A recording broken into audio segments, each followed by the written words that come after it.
Okay, it's 5:30. We'll go ahead and call the meeting to order. Can we have roll call, please? Councilmember Carrillo. Present. Councilmember Stowe. Present. Vice Mayor Flores. Present. Mayor Reyes. Present, thank you. And this is the opportunity, this is oral communications, the opportunity to address the city council on any matters scheduled for closed session. Unless additional time is authorized by the council, all commentary shall be limited to 3 minutes. Anyone in attendance like to speak on closed session item?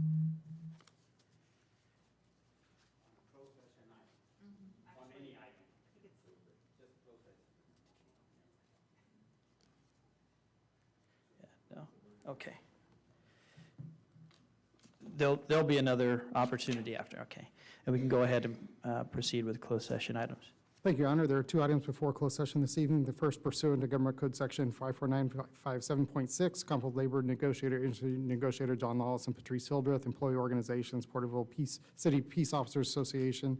And item 2, Government Code Section 54956.9, subsection D, subsection 4, Council Legal Counsel, anticipated litigation, initiation of litigation, 1 case. Staff's report. Okay, thank you. And at this time, we'll move into closed session and reconvene at 6 p.m. sharp.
Okay, we'll reconvene to open session. Any reportable items? Nothing to report, Mayor. Okay, thank you.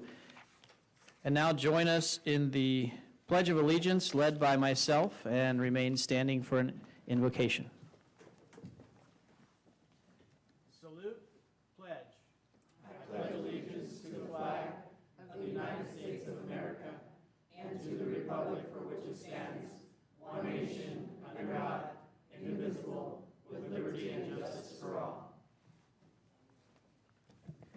Is there anyone who'd like to come forward and give an invocation?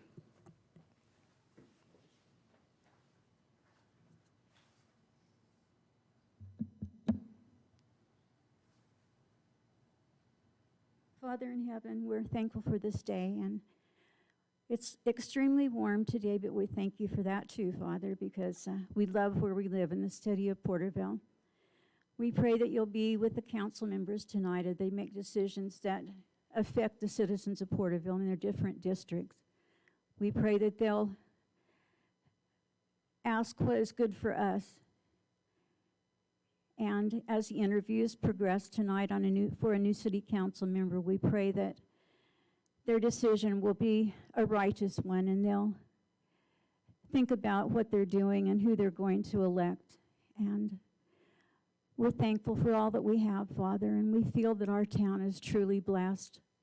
And we say these things in the name of Jesus Christ. Amen. Amen. Thank you. You may be seated.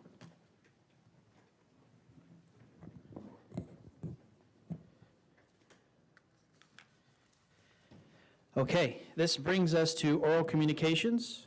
This is the opportunity to address the City Council on any matter of interest, whether on the agenda or not. Please address all items not scheduled for public hearing at this time unless additional time is authorized by the council. All commentary shall be limited to 3 minutes. Is there anyone who would like to come forward for oral communications? Brock Neely, address on record. It's good to see smiling faces at the dais instead of looking through a video screen. Mr. Lawless, I have some items for the council. 2 items here. One of them is a picture of a veteran and a service dog with a firework through the window. And you can obviously see the sentiment of the veteran there. The reason why I'm bringing that to you is there's a lot of comments there that are kind of interesting about fireworks, more than I thought would be that way. There's one in particular that says, I live on Morton across from Veterans Park. They've been setting off fireworks for the last month around West Putnam School and Lowry Street. This has been going on in the same area for years. They even send up their own drones to watch for the police. Maybe that's a good place to try out those M4s. Shoot those drones down. The other item is a Google Earth picture of the intersection of Henderson and Prospect. Take a look at the radius of the 4 corners. Then take a look at the second sheet, which is from 2012, when that radius was going to be required to be cut back if Walgreens would have continued their development there. You can't tell me that Walgreens was going to develop more traffic flow than Habit, Lay's Pizza, Chipotle, and a Dutch Boys coffee. Take a look at the intersections there around Visalia's Dutch Boys in the morning. I want to know how the buses are going to get through there to get to the 2 schools, or delivery trucks to get through to the back of Walmart and everything, when you got that traffic backed up to the freeway going around that corner to get to Dutch Boys in the morning. And how many road rages are you going to have where you're going to have 4-wheel drive trucks driving over somebody's car because it's in the way? The only thing you're going to be able to do on that intersection is to take that island out and shift it over to the west to allow more room. Because right now, school buses and trucks have a hard time turning there as it is. You've just created a wildfire there. And the other thing is, Tonight, you have a chance of being bold. Because tonight, you can make history. It'll be the first time if you appoint one of these women that we have 3 women at that dais. And some of the things that's been done in the past, we know that men have screwed things up. Let's let the women try to do the same thing. Thank you.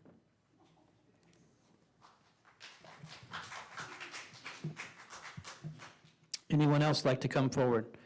Please come forward and state your name for the record. And you can, if you want to, you can come forward and wait behind you. Hi, I'm Gail Knuckles. My concern is about at the sports complex out there at the airport. People park where it says no parking, and my concern is the families come out there and they unload their kids and their dogs too. And one of these days, you know how kids are, you can't always keep your hands on them, and I think it's extremely dangerous. So I don't know why they have a beautiful parking lot to park in.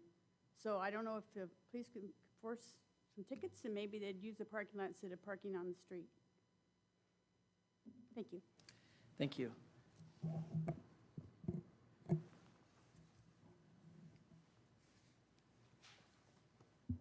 Hello, my name is Yolanda Bocanegra, and I'm here because of the business before the council today. Like many people in this community, I became seriously involved with what was happening with the city council elections during the 2020 elections. I had become dissatisfied with how stagnant the city had become and the lack of growth in the business area here in Porterville. I keep hearing we need to keep this town small, we need to keep that small town flair, but you can do that and still become progressive at the same time. I just feel that this city is not very business friendly, not only to new business coming in, but also to their own businesses. When they try to improve their businesses, it seems that there's always obstacles in their way. They're only trying to improve business, to increase business, and this was pre-pandemic. It wasn't during the pandemic. This was pre-pandemic. So I became very active in 2020 elections. Unfortunately, the candidates that I did back lost by a minimal margin. So you really need to realize they did not lose by very much. It was a minimal margin that they lost. So here I am again, because there's a vacancy and an opportunity by the city council to fill that position. I have researched the procedure and realized that the city council may appoint someone this evening or by July the 6th. If the city council is unable to do that, then I understand it's up to the mayor to either find another way of finding a candidate or appoint someone themselves.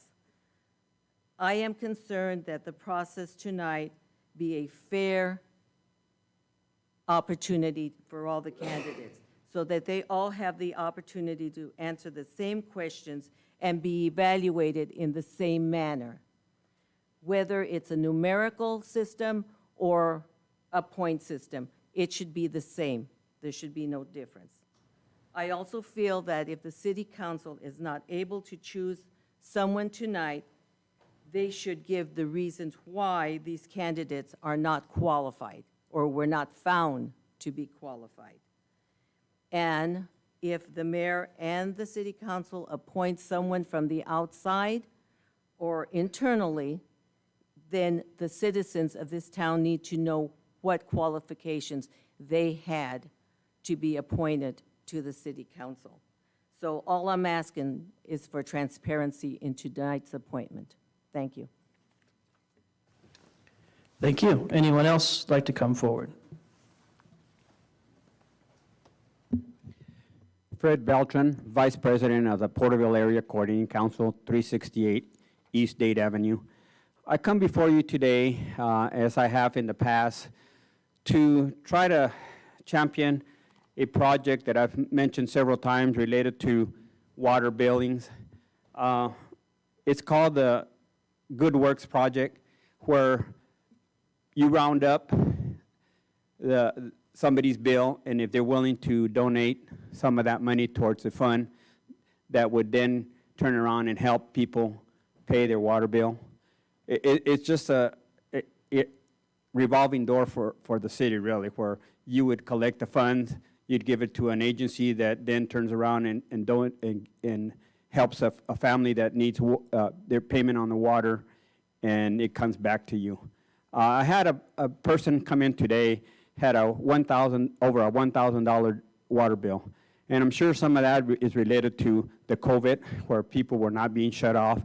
It accumulated and accumulated. Well, now it's going to go to it's going to put a lien on their property, which, you know, it eventually, I guess, will get paid. I understand you have COVID money maybe coming in and possibly using some of that. If that's the case, to help these individuals catch up on their water bills, I would like to know about it so that we can refer people to that program if possible. Otherwise, I would like to see somebody, one of you council people, champion something like that if it's possible. Again, it's just a revolving door where you would collect funds from individuals that want to donate, round up numbers on their water bills, and then you know, again, it's a good works project. It gets to the people that need it, and then it just comes back to the city. Thank you. Thank you. I see some folks in the back coming forward. Please come forward.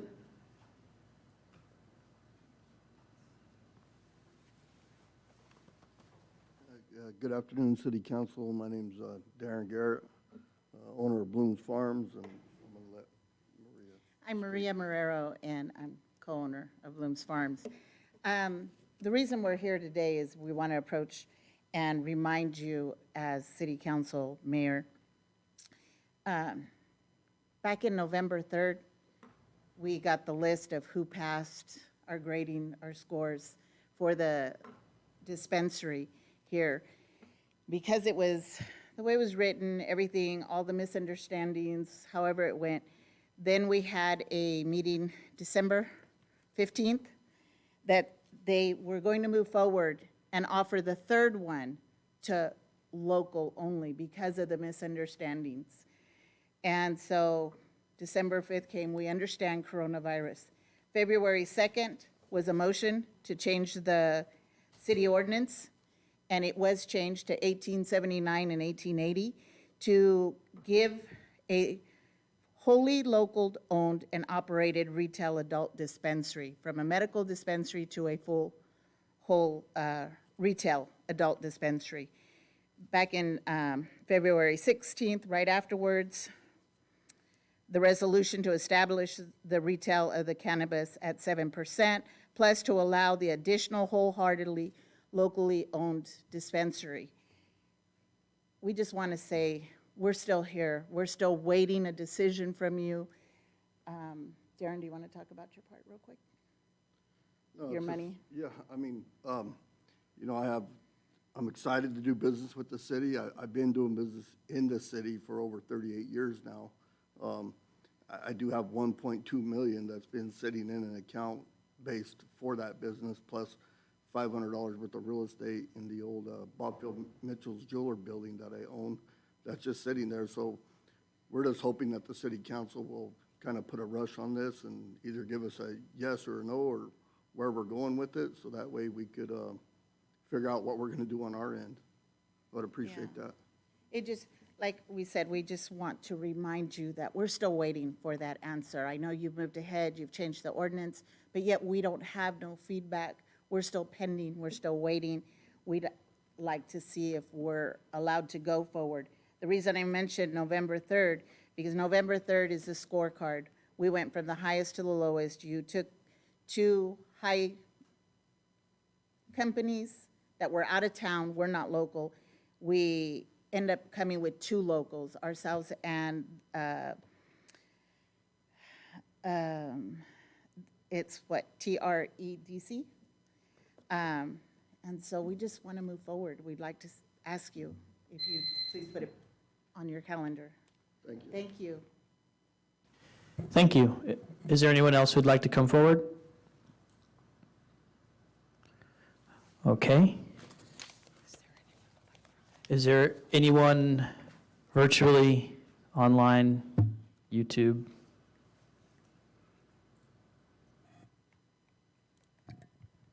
No, Your Honor. Okay, thank you. So at this time, we can move forward to the scheduled matters. Thank you, Your Honor. Your scheduled matter this evening is, given the recent resignation of Councilmember Daniel Peñalosa and pursuant to council direction at its meeting on June 15th, city staff advertised the city council vacancy representing District 1 and solicited requests for appointment from interested individuals through 5 p.m. on Thursday, June 24th. At the close of the acceptance period, 4 individuals submitted requests for appointments, which include Bill R. Jones, Edith A. Levon, Adonis Knuckles, and Lawana Tate. Staff has confirmed that the residential addresses of each applicant is provided in their request for appointment is located within District 1, and additionally, each applicant has indicated their status as a registered voter. In the past, the council has employed different methods to interview applicants. One option the council could consider is to potentially allow each applicant an opportunity to provide an opening statement, answer questions posed by the city council, and provide a closing statement. Staff is prepared to distribute at the meeting, at this evening's meeting, potential questions for council's consideration should the individual council members wish to supplement questions that they brought. Additionally, the council has in the past rotated the order in which applicants respond to questions to allow for equal opportunity to answer first and/or last. So with that, staff's happy to assist in whatever manner possible this evening and provide direction from the council accordingly. Okay, thank you.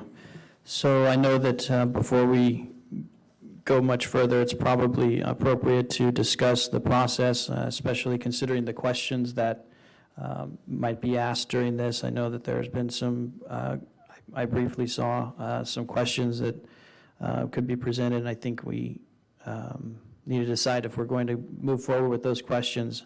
I also know that we are permitted to ask questions of the applicants based on their submissions of applications.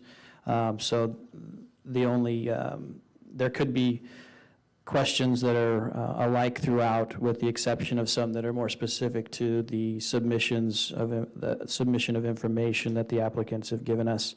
So I think the first step is to determine whether we're going to use the questions, and once that happens, they could be distributed. Yes, I know that city manager has put together some questions, but we just did that because we weren't sure what you guys were going to want, or if you would have your own, or if you'd want to do a combination of your own and then whatever he came up with. So if you do want those, we can provide them to you, and we'll also make them available to the public then at the same time, since that's the rule on that. So, but that's up to you guys. If you would like to see those, we can give you those, and then we can make them available to the public as well. Sure, and I have a suggestion that that we consider using those questions, but also have some time for additional questions of our own at the end. And while we're talking about that, having a rotation of the questions so that people have the opportunity to go first or last or in the middle. And I have a suggested list of that rotation that just simply moves people along in a rotation. So if we wanted to do that would be a suggestion I have, but I'm open to hearing from other council members. Personally, I had the same suggestion, that we do it, each one is able to collect their thoughts, and we rotate those questions and candidates. Mayor, I would like to say that we go ahead and we ask the questions, and as is explained, that we will have questions of the applicants, should we choose to bring them to the table. And I also agree. I like the idea of the rotation. It makes it fair for the potential candidates to, answer at different times, not just to be called on first, and be fair and also transparent, as suggested also. I would like to see the questions of. Sure. If we could distribute the questions to council. Also, I made some copies of a suggested rotation. The rotation starts out in alphabetical order and simply moves, would be the first, would go to the back, and it would just be a rotation of the names through. There would be, in the suggested rotation, there's the opening statement, which would be a rotation. Each question would then follow the same rotation. I believe there's 8 questions that will be distributed. And then for the additional questions, there may be a of our own choosing, the rotation, which you could pick from the list of a rotation if you'd like, with the closing statement being the reverse of the opening statement. So that would be my suggested rotation. I can distribute that to you if you'd like. That would be fine. And then I made a copy for You can use it as a guide. staff, just to see what we might be. And you want to see the staff questions too, right? Yes, and please distribute the questions. And it's my understanding that with these questions being distributed, that then they would be also available to those in the I'm chamber. sorry. That is correct. Thank you.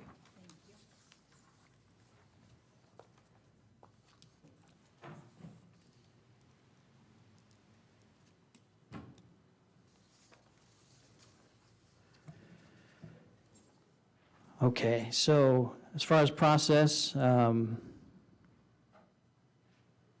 think that satisfies most of the technical aspects of the process. Council, are you satisfied with? I just want to be clear. So is each council member going to ask questions? Yes, I was going to suggest that, that the questions be answered starting from my right, going to my left down the line. And as there's 8 questions, we'd each ask 2 questions of the 8 questions. Okay. As there, and so we may end up asking the same questions, however, they would receive questions from each of us differently through their rotation. Sound good? Okay. So, with that being said, I wanted to welcome and thank all the applicants for stepping up to fill such an important role in the community. Council vacancies are not a frequent occurrence, and the city charter allows the city council to fill vacancies as it sees fit. Tonight, we've opted to employ methods that have been used before, but there's always a possibility for slight variances. So first, the applicants will be asked to give an opening statement, followed by a series of questions. An outline of these questions has been provided to the council and is available here in the council chamber at the back of the room, or should be distributed throughout. These questions are meant to act as a guide. Council members will also have the opportunity to ask additional questions of their own choosing at the end, based on information submitted by the applicants, or as follow-up questions to answers that are provided. Finally, following the question and answering portion, applicants will be asked to make a closing statement to wrap things up. So as I mentioned before, as a suggestion, we'll proceed using alphabetical order to determine how the presentations begin, then rotate the order as we proceed. And as noted, this is the consensus of council. So council, before we begin, are there any questions for staff? Not for staff, but a question that, are we going to have them all give their opening statement and then come back for questions, or are they going to? My suggestion is that we would have each of them give the opening statement and then start the questioning and in the same rotation. So I understand for the applicants, it may be a lot of standing up and sitting down and coming to the microphone. So choosing a seat where you have easy access on an aisle might be beneficial. But I think that's the most effective way to keep the rotation and the fairness of the questions asked. Does that answer your question, Councilmember Stowe? Okay. So with that being said, we can start with the opening statements portion. And the first person, as we are in alphabetical order, to give the opening statement would be Mr. Bill Jones.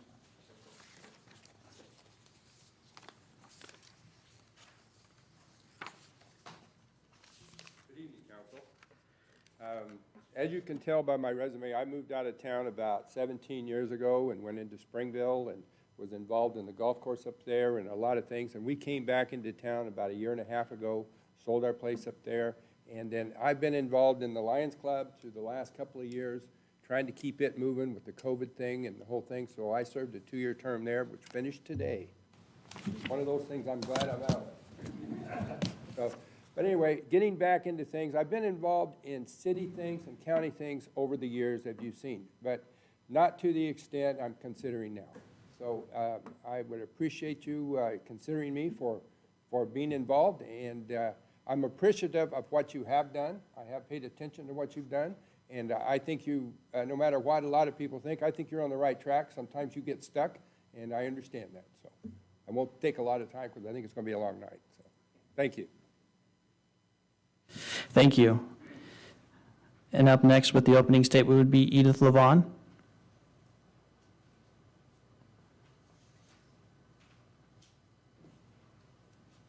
Good evening. I've got a theater voice. I don't need a microphone, but I'll be nice and use it because I know you're recording. I've been active in the city of Porterville's activities since 1984, getting involved in community service clubs and that, and I didn't put them all on my resume because really I didn't think you needed a couple pages. I've worked with Hope, I've worked with 20 Anns, I've worked with a lot of the different groups. I've worked mostly with youth because youth is our future, and I've believed that since I was a kid. I think that we need to provide them activities and education to do what's necessary. In 2003, I went through Leadership Porterville, and that's back when it was a really rigorous program. And one of my mentors was Pete McCracken. And I think some of you know what I'm talking about when I talk about him. I learned Robert's rules from Pete McCracken, and I believe in doing things in an orderly manner. I'm a by-the-book person, but if there's a way to stretch the book, I'm going to see if it's possible. There are problems in our town. I helped recruit businesses for years to come to this city, I know what we need to bring them here. Part of it is literacy. Part of it is income. Is that telling me to be quiet? Okay. And I've very actively follow you guys. I've been blessed that you've been doing things on Zoom this last year because I don't have to get up and get out of my favorite chair. But I follow what you do. I print up the agendas and I read the material that you have with it. So I'm pretty familiar with what you're doing. I've also opinionated, and you know that because I've been up here many times. This is a good community. We need to grow. We will not ever be the little city we were when I moved here in 1959. But we can still have that same take care of our own that we've had. And I saw that when the coordinating council and the ministers, when there were emergencies in this town, within 24 hours would be working to help its people. And I believe in that, and I want to continue doing that.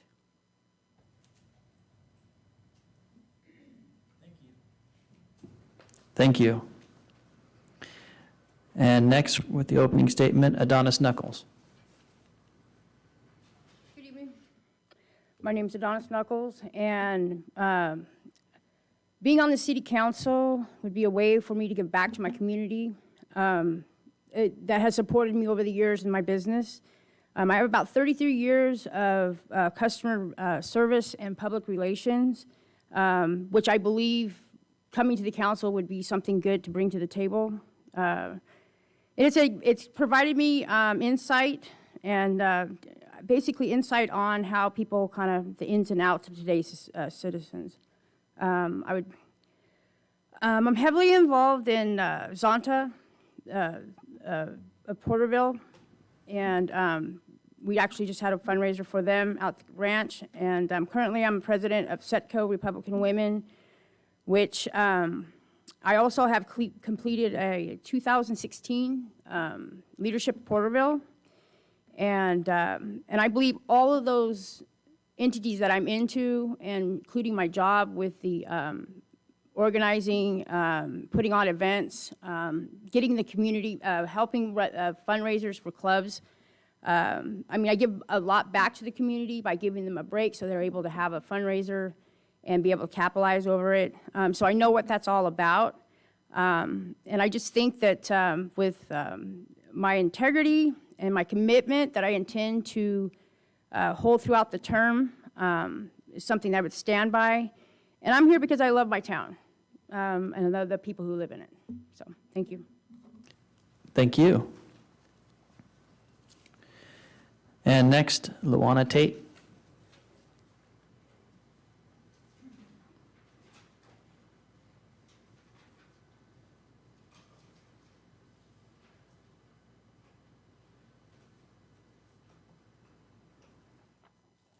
You know, I really don't, okay. I wish I could look at everybody at the same time, but then my head would be spinning in circles. I'm Lawana Tate, and I'm here this evening because I'm interested in being involved. I consider this like a training and development opportunity for working with City Council as a member. And one of the reasons, I wouldn't even probably thought about doing this, but this is for the area where I've resided, District 1, for the last 25 years. The area where I reside in was primarily county. So there's a lot of the homes and businesses that are not really ever going to be able to be conducive to the current city codes. And so, as a result of that and some issues that we've had in our community, because we have the infrastructure issue, not having street lights, there's a lot of heavy crime, there's a lot of lower income people that reside there, and they don't have the money or the capability to be able to upgrade their homes. If there was funds available for that, I think that'd be fantastic. An overview of my background is I worked for Porterville Developmental Center for 34 years. I started out as a psych tech, and I worked my way up to an administrative position from a psych tech, got my teaching credentials, and went on up. I was a vocational instructor, which was an industrial therapist. So that was all about developing jobs. Then I went through that position, and I piloted several that we did BCPs for, which is a budget change proposal. So we found funds to pilot these projects that actually became state positions. I worked in quality assurance. I've developed budgets. I've written policies. I've been involved with writing all kinds of procedures. So, and I'm a policy wonk. That kind of had to be. I had to teach and train from that. I created PowerPoints all the time. There's varied experience. Plus, I'm a medical professional. Wouldn't it be nice to have someone who has some medical skills, especially when this town is involved in a pandemic? I have lived in this town since I was a child. My family all had small businesses. I have a different memory of what Porterville was like when I was growing up. It didn't seem like the small little town. It seemed like it was the crowning glory of this county. We were very involved in the community. We had lots of businesses, lots of dress stores, restaurants, shoe stores, clothing stores, you name it. We had J.C. Penney's, we had Montgomery Ward's, we had J.J. Newberry's, we had all of these, top drawer department stores. Woolsworth, right here on Main Street. Many people who didn't live here or don't realize just how booming this town was. Veterans Day parades were fantastic. People came from all over the state to attend and participate and bring their floats. I have a whole different memory of what we were, which makes me realize of what we can be again. And so I'm really anxious to find out what goes on here and maybe get involved with this city and help my own district out. And then also because I have a lot of government background as far as my 34 years of experience working in all these different areas, I might be able to hit the ground running in a training and development position. So thank you for your consideration. Thank you. And I'd like to thank the applicants for the opening statements. At this time, we can move on to the question portion. And as I stated before, I'd like the first questions to be asked, starting with the vice mayor, and move to the left to Councilmember Carrillo, and then back again, as there are 8 questions. So. Thank you very much. Okay, and the first question will go to Ms. Edith Levon. And I'll wait till you get up. It'll be the same question for each one. Why are you seeking appointment to the city council? As I stated earlier, I've watched the city council and done what what's been happening and watching our city grow, promoting it. I've been on campaigns for some of the people who sit on city council. I was on, worked with Virginia when we tried to get her onto the Board of Supervisors, and was very sorry that we didn't succeed. And I worked hard to recruit Daniel because I believe that the youth have things to say. Now, I'm not young physically, but I'm a forward-looking person. I'm not going to look back and say, oh, but we've always done it this way. I'm looking to see a new library. I'm looking to see some good youth centers. I'm looking to see good senior citizen centers. And the only way you can do that is by getting out and promoting it, and which I've been doing. If you go to the registrar, voters registrar, they'll tell you I'm a habitual voter. You know what that means? In all the years that I voted, I only missed one election. And that was because I was in the emergency room. I believe that my experience with the Employment Connection, with the Private Industry Council, with working under grants, federal grants, state grants, managing some of them, making sure that things operated the way they were supposed to, I'm familiar with a lot of it. A lot of people want government to happen right now. And you and I know there are steps you have to go through, and very seldom does the government let you skip them. I'm willing to do that, and I'm willing to stick with it. I tried once before for city council and didn't get it. You remember way back when I Richard was sitting Strather? in the audience. Yeah. I believe that I can get in the position running. Not physically, but because of my knowledge, because of my experience in recruiting businesses, because of my following what you guys do to ensure that I like what you're doing. And I like what the council's been doing this last couple of years. Let's keep moving forward, and I want to help you move forward. And that's why I'm gonna, and I had several people who live in my district approach me and ask me to go for it. And I figure if they're gonna approach me and they know how busy I am, they must trust me. Thank you. Adonis Knuckles, okay, why are you seeking appointment to the city council? I'm your right-hand man, so if there's stuff that needs to get done, I'm that person. As far as like coming in, there's a year left, so whatever projects that the city council had going on, Daniel had going on, furthering that, continue that on. But as far as being a part of city council, I've worked with a lot of businesses. I've been here for quite a while. I don't want to age myself. But I feel that my relationship with the public is just a leg up for the city council. So I think that's where I would come in as far as like helping you guys achieve the goals that you guys have set for this year. And then going forward, if something that maybe I could continue on serving on the city council. So, thank you. Thank you. LaWanna Tate. Why are you seeking appointment to the city council? Let's see.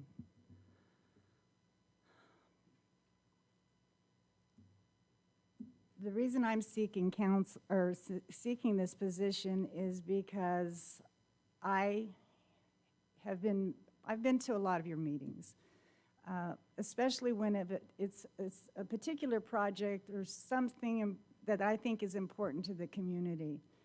I haven't been to every meeting that you have. I also write opinions, I guess you could call it, and they get published at the Recorder, which is always a surprise because generally I'm just venting and writing and getting all my thoughts and feelings out on a piece of paper, and next thing I know I have people saying, oh wow, that was a great article.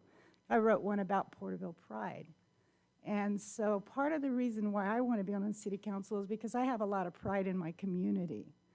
And I have, as I said, I've lived here my whole life, so I have a pretty good perspective of and an overview of what this city's all about. And I think on city council, I would be directly involved with being able to look at these things that come up as far as projects, and would be able to help prioritize perhaps what is most important. And then as far as my district goes, I mentioned that before. I've lived in District 1 since 1995. I was there 10 years before we were basically annexed into the city. I saw things kind of going downhill, and I really had high expectations, to be honest with you. I thought, well, that'll be a good thing, because we'll be able to take this area and develop it. And we'll be able to have those streetlights, because you can drive like from, I'd say, from the other side west of the 65 overpass, from Morton to Olive Street, go all the way down to Westwood, and you will not see these areas lit up. We just don't have the infrastructure for whatever reason. We have a lot of unpaved roads. We have streetlights, no streetlights. It's dark. I can come home from an event or an activity in the evening, and when I get into my area, I have to really pay attention because I can't see where I'm going. If anybody runs out in front of me, then we're doomed. My street is a dead-end street, and I woke up in the middle of the night to get a drink of water and looked out my window and thought I was seeing ninjas because I could see black things moving around in the dark. And I thought, oh, okay, let's go back to sleep, you know? And I thought, no, there is something out there. And I've seen our police cars basically bottled up at the end of the street because they're chasing a criminal who's running from some store or from some area that, and they're able to cut through and be able to get to Putnam Street. And by the time, and then they're trying to get out of there, and I've opened the door before and walked out because I didn't know. They're like, ma'am, get back in the house. Get back in the house. We have an armed, you know, we're pursuing. And I'm like, oh, okay. But that's, I've had my house vandalized. I've had basically a bank robber that was in my house hiding out from the police. I mean, these are reasons. I guess I'm venting again here, but no, seriously, these are reasons why I would like to be selected for this opportunity so that I can do something about District 1. Okay? Thank you very much. Thank you. Thank you. Bill Jones, please, why are you seeking appointment to the City Council? Well, like I mentioned a while ago, I've always wanted to, I've always watched the city council, and I've always admired how they do things and how government works and the whole thing. There's been I've ran a lot of companies over the years, and I think my expertise in those companies, be honest with you, I'm probably what would be called a very bad employee, because I've always worked for myself.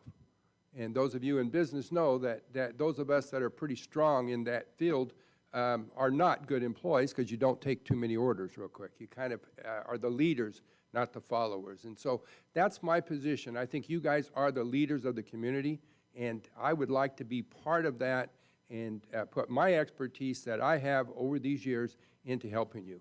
Now, I'm not going to go on about all the things I've done because we'll do that in a minute. But right now, I'd like to be part of your group. So that's good. Thank you very much.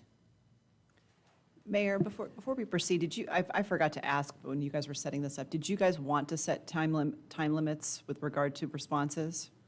Not that there's been any issue so far, because there hasn't, but I just figured before we get too far down the line. Probably 4 minutes or so. At least I think that's enough to answer each question. Correct. 4, or do you want to go with the 3? Is 3 is probably, I mean, 3 is probably long. Completely up to you if you want to and for how long. I just thought I'd ask while we're transitioning to a different question. Well, I have a suggestion. Let's go with 3, and if they need more time, we can. you read my mind. Okay. Okay, so at this point, we'll move on to question 2, so we can have the 3-minute clock run as folks come up. So question 2, and The first person for question 2 is Adonis Knuckles. The question is, please describe your past community involvement experience and how that experience would assist you as a member of the city council. Okay, I'm involved with Zonta of Porterville, and I don't know if you know all the different things that they've done. They have the Z Club, they have, I've done the Christmas parade with them, we've done a rockathon for Alzheimer's disease, we've done the art and wine, which this is all for the battered women, and they're involved with that as far as the Family Crisis Center. I also, basically it's like any fundraising type of events that businesses or schools, mostly schools and clubs are looking to have. I'm involved in that as far as like getting them set up so that it's a game buster for them.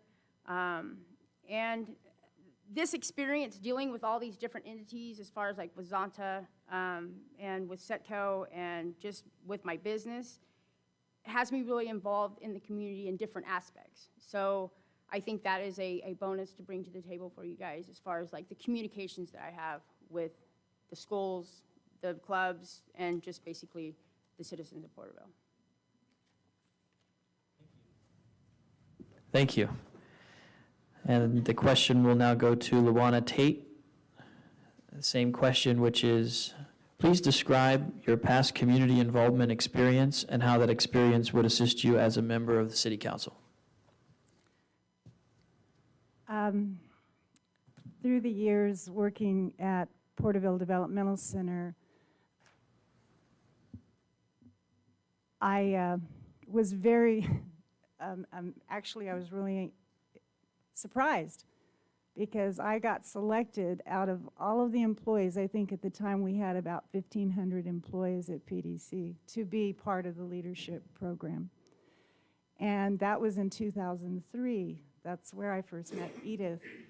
And our group was extremely active, and I loved the opportunity to, because part of every single month we would do some kind of orientation, and we found out about city projects. We got to meet all of the city government officials. We were able to have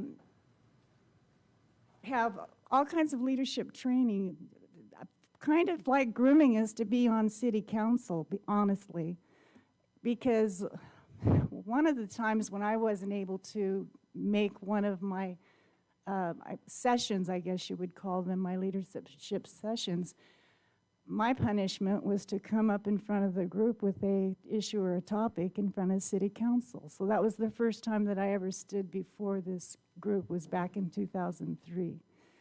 I retired in 2011, so a few years I was basically trying to see what all I could put in my bucket list. And you know, it didn't take all that long. You know, did a lot of traveling, met family that I didn't know I had. And so that was, you know, that was interesting. But then I got involved in the community and started getting involved with events and activities. And then eventually it led me to Zonta, which is a women's advocacy group. And I found out all that they do and the fundraising and what that money's spent on and how that benefits the community. And I'm very proud to be, I'm a program director with Zonta. And so I'm involved in almost every single committee that they have. And so I've kind of got my finger in the pie for what we're doing because I'm still learning and there's always something new to learn. I've also been involved in, well, a lot of this, my daughter, I had 2 teenagers. I had a full-time job. I was a supervisor at PDC. I was 24 hours a day when I was a unit supervisor. I worked with the forensic clients. I have had a lot of experience with having to shuffle things around and then at the same time attend all of my daughter's school activities, her career or her thing was cheerleading. And eventually, this is kind of a weird story, but she became 5th runner-up in Miss California. So everything I did had to do with my family, with my city, with my community, and with my job. Priority for me was my job. Thank you very much. Thank you. And next, Bill Jones. Please describe your past community involvement experience and how that experience would assist you as a member of the City Council. Okay, experience probably would start it in the Navy. I'll be honest, I went in the Navy in 1961, and I ended up working as a jet mechanic at stationed at Moffett Field. Ended up being a crew chief. That ended up being, as I said before, I take charge when I get into it. So I ended up being a crew chief. When I got out of that, I came back, and over a period of time, I got involved in the city through the Parks Commission. Peggy, lost her name real quick. But anyway, she asked me to be on it, and we were on it. And a quick, cute little story about that Parks Commission, where I learned that in cities, sometimes you have to kind of go around the circle a little bit. This little gal, about 85 years old, wanted to plant a tree, and she took out a tree. And we, at the Parks Commission, we told her you had to put that tree back in.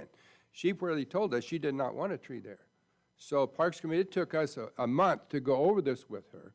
So pretty soon, we sent her a letter telling her that you had to do it the right way. Next thing I know, she went in the backyard and cut a peach tree and stuck it in the middle of the road, or in the parkway. None of us had guts enough to go tell her to take that peach tree out. So, you know, as it goes along. I've been involved in Orange Street Park, where we built the little park there through the Lions Club. Naturally, the parade. I've never missed a parade up until a few times that come on. I just enjoy that. I think it's a great thing for this community to do. It's just the experiences at a park. Excuse me, let's go back Jim Maples real quick. Jim was a very, very close friend of mine. He asked me several years ago to be involved in it, as I had on my resume, to be involved on the mines, of designing the ordinance for the mines, of how the mines work in Tulare County, which is a big thing. The environmental issues on that is tremendous. He asked me, he said, Bill, I want you to do it. It'll only take you about a year. I said, Jim, I'm really busy. I'm running 2-3 companies. I've got to, you know. He says, come on, I need somebody with your experience. So I went in, I said, okay, 4 years later, it got done. So, and I know how these things work. And I'm familiar with this kind of stuff. And like I said, I'm known as a big talker, so I'll shut up right now. These are the things that as you can see, I get involved. When I get into something, I get involved. So thank you. Thank you. And next will be Edith Levon with the same question. Please describe your past community involvement experience and how that experience would assist you as a member of the City Council. I brought this up with me this time. I've been on PTA. I've tutored kids. I've been a coach. I served on 503 committee, advisory committee to the Board of Supervisors, which was before there was ADA. I helped the county develop its plan. I was the chair for 2 years. The plan on how to work with the disabled. Been a reader for the blind.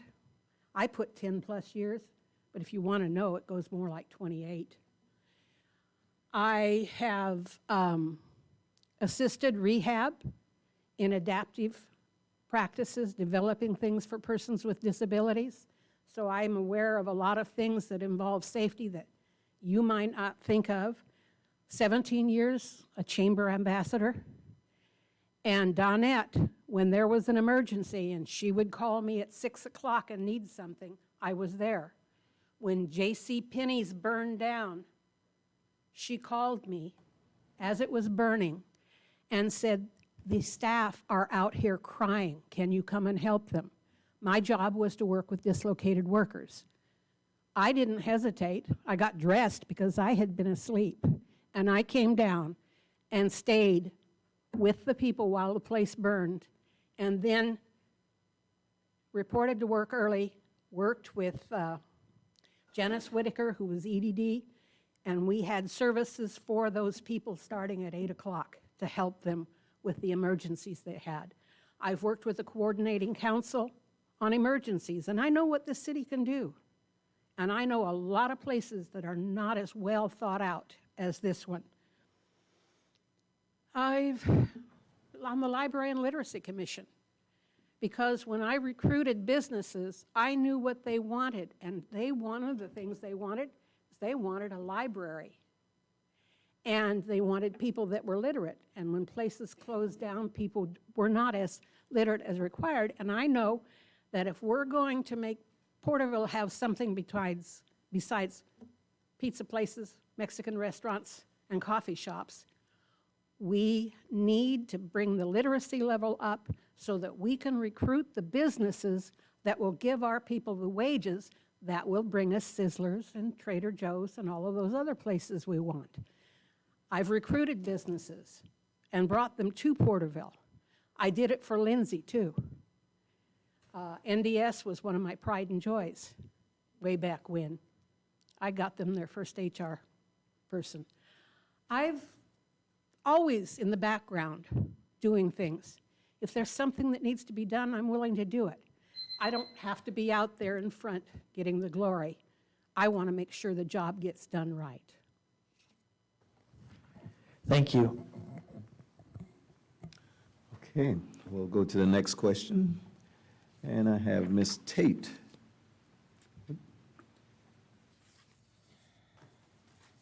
Are there any particular interests that you have in seeking to be appointed to the city council? Yes, there are.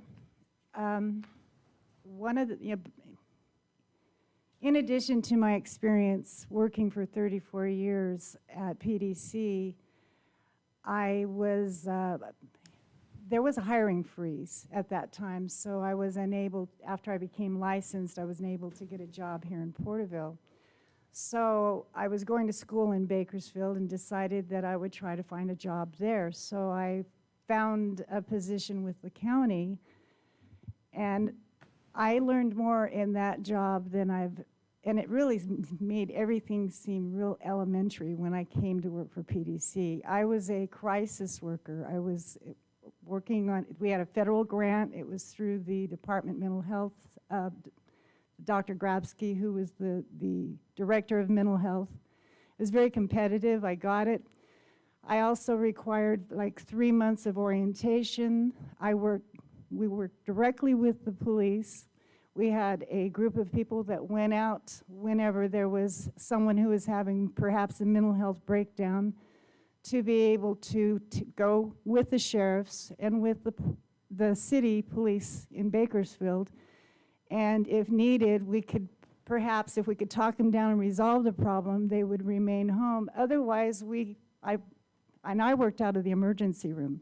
So I did psychiatric consultations, and I never really knew from one day to the next or 1 minute to the next who would be coming in. It was a 12-hour shifts. We had 3 shifts. There was a 2-hour overlap. And I cannot, and it was a big responsibility. If they weren't crazy, they might be if I accidentally put up in 3B for 72 hours. So what I know is that's been going on nationwide is that we don't have enough mental health services in the community. I think that our police, and I know for a fact that our police at Porterville Developmental Center, we're not really well-versed with mental health. And I think I would be an asset, and I would love to do a project working with the police that we be able to do something like that, comparable to what I've experienced when I was working for Kern County. Thank you. Thank you. Next I have in rotation is Mr. Jones.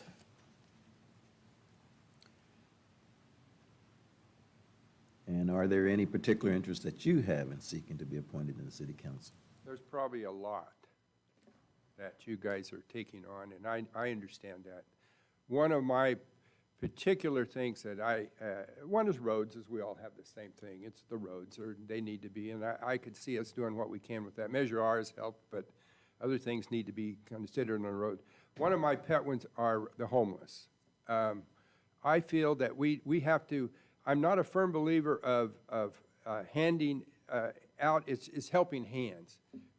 I'm more of a believer, I'd like to help them in some way to get out of the streets if they want to. And I mentioned, it was mentioned of mental health, yeah, that's very, very much a part of it. But that's one of my pet things. I see people out there and you want to reach in your pocket and give them all the money you can, but that's not a cure-all. I think we need to do more in helping hands for that. As far as other interest, yeah, I can't go on because I'm not familiar with the whole thing yet of what would be an interest that I would have, but I'm here if it's needed. So, but mainly helping hands, I think, is an interesting, or something that we need to take on. So, thank you. Thank you.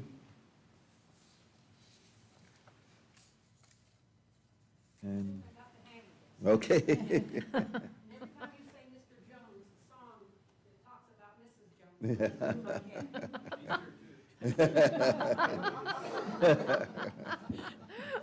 See, I love music. That's I can do without TV, but not without music. And I know exactly what song you're talking about. But anyway, are there any particular interests that you have in seeking to be appointed to the Yes, council? and in the letter that I sent with you, I listed it first, protective services. These are the most important things that do it. The fire department. Years ago, I've been in my house for 33 years. Imagine, 33 years in the same old house. I had an electrical fire from a socket that started burning. My daughter-in-law and my first grandchild were there, and she panicked, and I kicked her out, and I went and turned off the electricity, and then called the fire department, and they got there, and they kept it down to $250 worth of damage. How do you think I felt? Because before that happened, before they got there, I was afraid I might lose more than just $250. Our community keeps growing and growing, and we have a lot of good firemen. In fact, Chief Garcia, his parents used to work for me when we had the ranch. I remember him in diapers. I think we need more men. I think we've got a lot of good equipment, but I think we're understaffed in the fire department. And I've said the same thing about the police, and some of the policemen will argue with me, but that is my opinion. So protective services is number one on my list. And in protective services, you've got to include the ambulances. And one thing we need to do is we need to enforce the laws, because I have watched fire trucks and ambulances going down Morton, trying to get to where they're going, and people refusing to stop or get out of the way. That's my first choice. My second, I'm on the Library and Literacy Commission and I'm in my third term. Guess what? The library, that's something that's very important to me, because we need to get it up and running again. The literacy program has continued through COVID, thanks to volunteers and Zoom. But we need to get that back in place to get our community back where it should be. So, and working with the disabled. That's my other area. Those are my favorites. But protective services comes first. I understand infrastructure, and I know how slow it works. So I'm not going to talk very much about that. But that's where I would like to see it. That's my priority. And I would be willing to work on committees for anything that has anything to do with those. And we need to make sure that our protective services are covered and trained. We need to have the very best in the town I live in. Thank you very much. And Ms. Knuckles, and are there any particular interests you have in seeking to be appointed in the city council? I believe that the homeless and the library are some of the top priorities that we need to take care of, but I truly believe in shop local, buy local, and by that meaning getting either new businesses or just reestablishing the businesses that if COVID has take them out or whatever, help them get back up and running. Because if your dollar stays local, you have the money to take care of the homeless and the library and those types of things. So I think I just truly believe in shop local, buy local. Thank you very much. Your Honor. Good evening. So the next question is, How would you, oh, sorry, I need to call up my first candidate, Bill Jones. And Mr. Jones, I'll just start the question. How would you describe the role as a member of City Council as well as representing the district area in which you reside? That's an interesting question. I'm very much a people person. I can tell you that I don't think I've ever met a person I didn't like. I've probably had a few that didn't like me, but I make pretty tough decisions sometimes. I would take on the District 1, I was going through it the other day, and I think the most important thing that I could do as a councilman is make myself available to everybody in that district. If they have a question or if they have something that I don't know, I'm the world's best at trying to find the answer for them. I realize that you get a lot of crank things sometimes, and I understand that because I get a few of those myself now. But that would be is to be involved in the community, be especially involved in the district that I'm in. So let them come to me, make myself available to them. So. Thank you. Next, Edith Lavon. Same question, how would you describe the role as a member of City Council as well as representing the district area in which you reside? 1, serving your district, talking to the people you live with, being available to them to answer questions and to listen to what they have to say. And 2, serve the city, because the city is bound by rules and regulations, and there are ways to do things. Keeping update, you have tons of reading material, because I've read some of that stuff. There was one I remember that was 278 pages. I didn't read all of that one, I'll be honest with you, only a major portion. Follow what we're supposed to do. Promote our community. Promote teamwork within the different cities within our county, because teamwork is how you make things happen. Being out there and visible and advocating for our community and my district particularly. That's what we're supposed to do. Thank you. Next question, that question also goes next to Adonis Knuckles.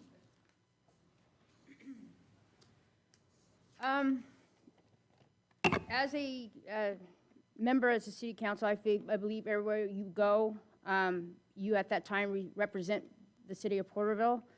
As far as the districts go, I'd have to start off by having a block party so I could get to know my neighbors a little better. And then yet, that would be a way of just basically opening up my communications to my, my district. But there's a lot of different ideas of how I thought I'd go about that, but one would be just to get to know my district, basically either by having a block party and then going out and going from that, just to knowing, letting them know that I'm available for whatever their needs would be as a city councilman. Thank you. Thank you. And Lawana Tate.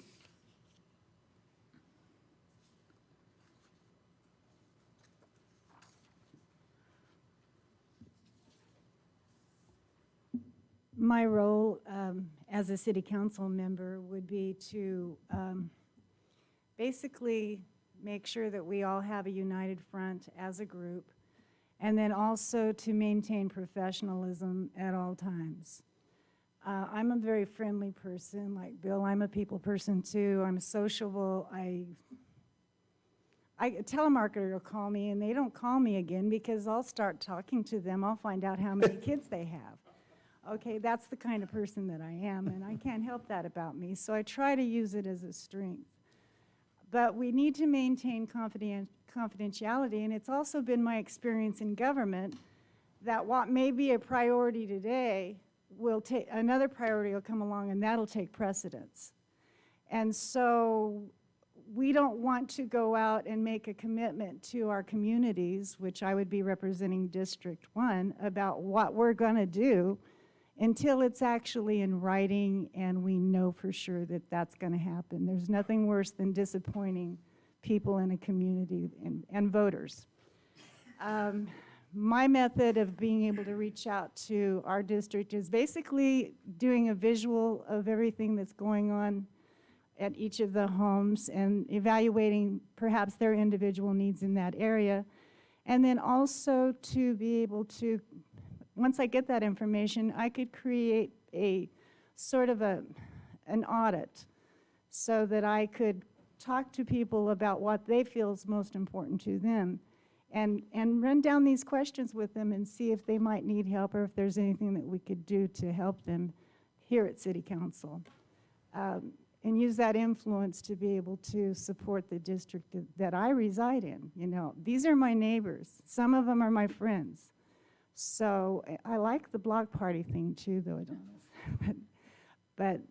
And that's not a bad idea. I'm one of those people on my street, if it's a new neighbor, I usually bring them like a jar of apple jelly. I make that, or strawberry jam, and introduce myself. And if we leave home, or if anyone else does, there's always someone watching out for me and my home. And so that's the man across the street, he knows more about me than I do. So thank you very much. Thank you. Okay. The next question, and it would go first to Edith Lavon. What do you consider to be the greatest challenges and opportunities for the city over the next year?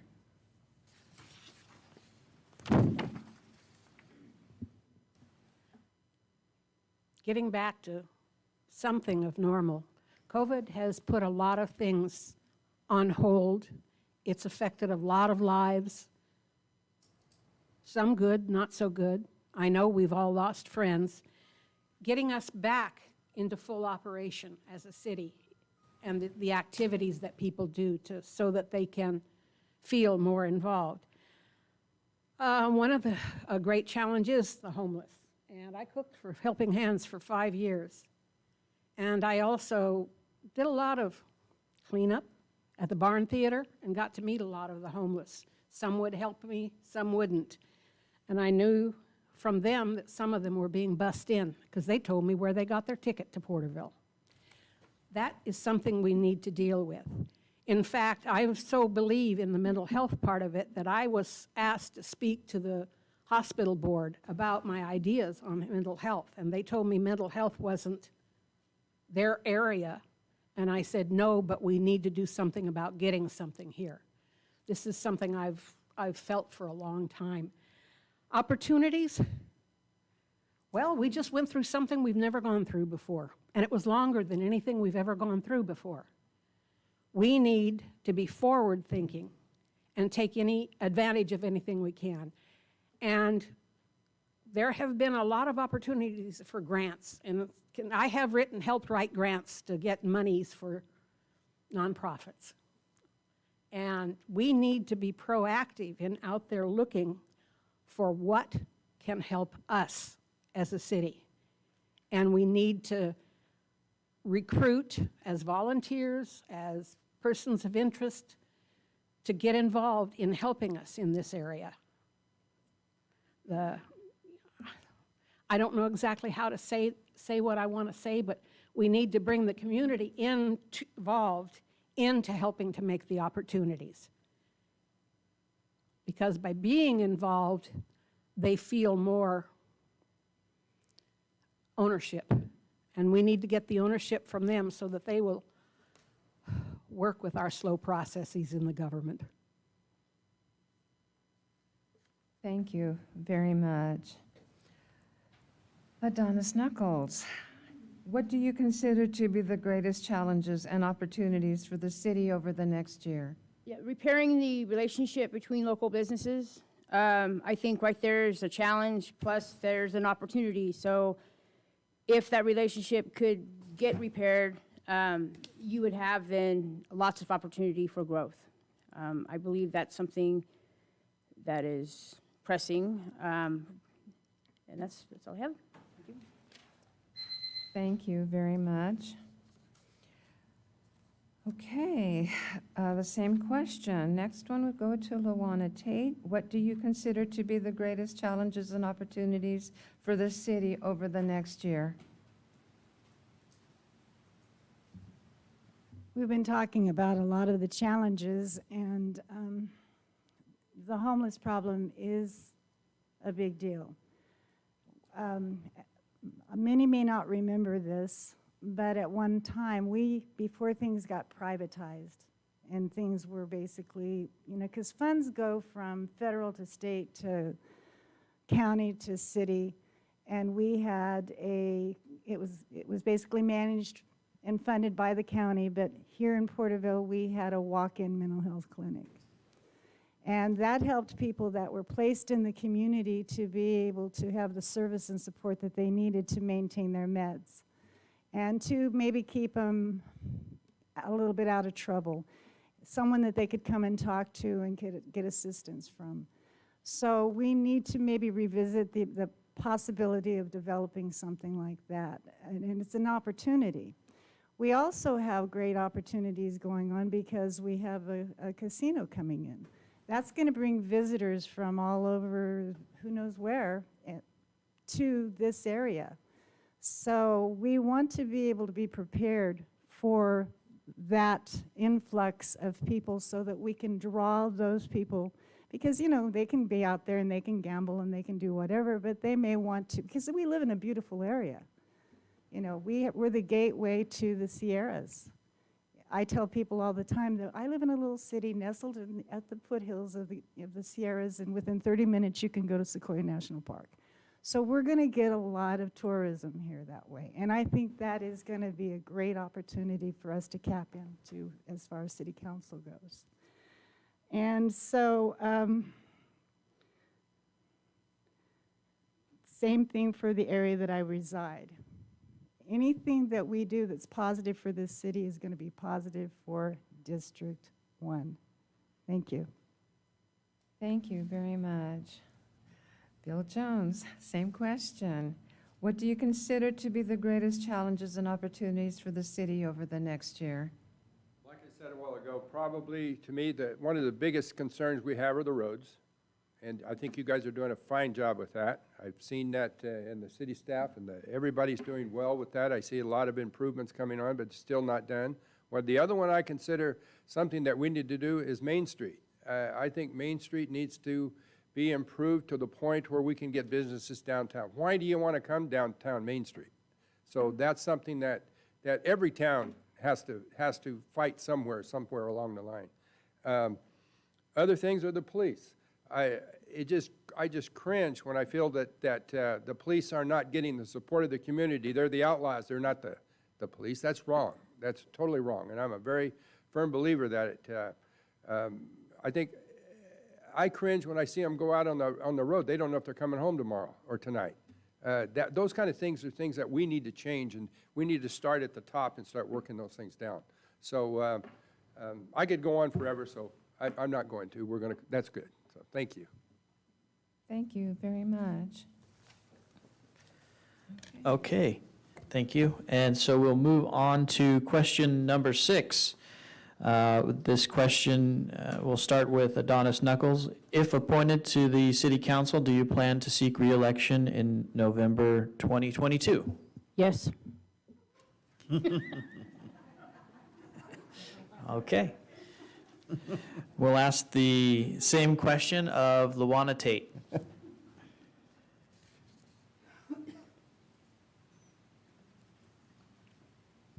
Definitely.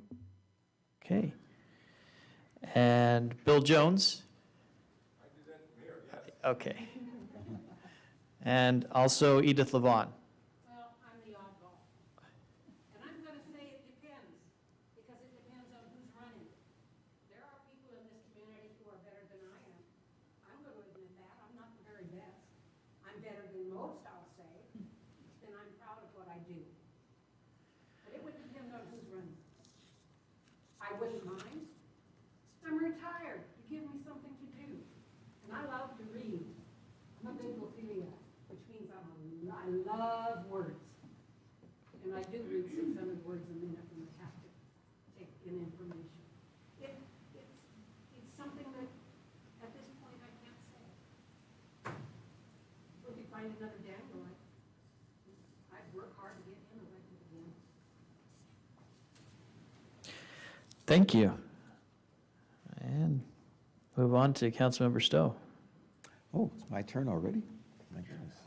You got the easy one. Yeah, no kidding. Was that 4? My goodness. Okay. Miss Tate, you're up again.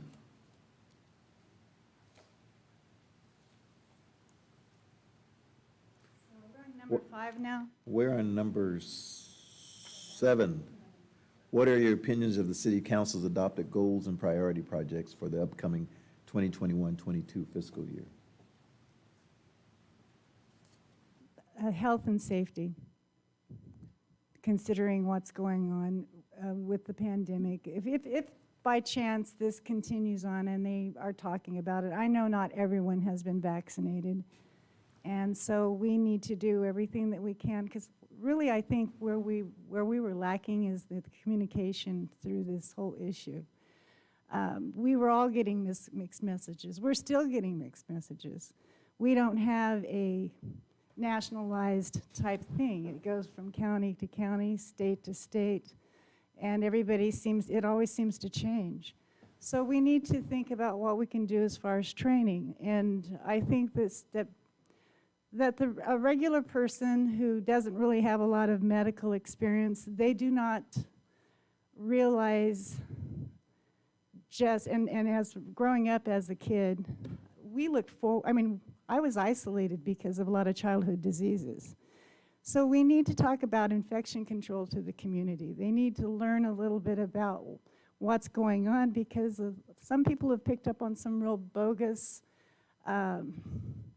fears. And a lot of the fears has to do with the fact that they just don't understand how infection works. So we need to do some training. That's going to be very challenging.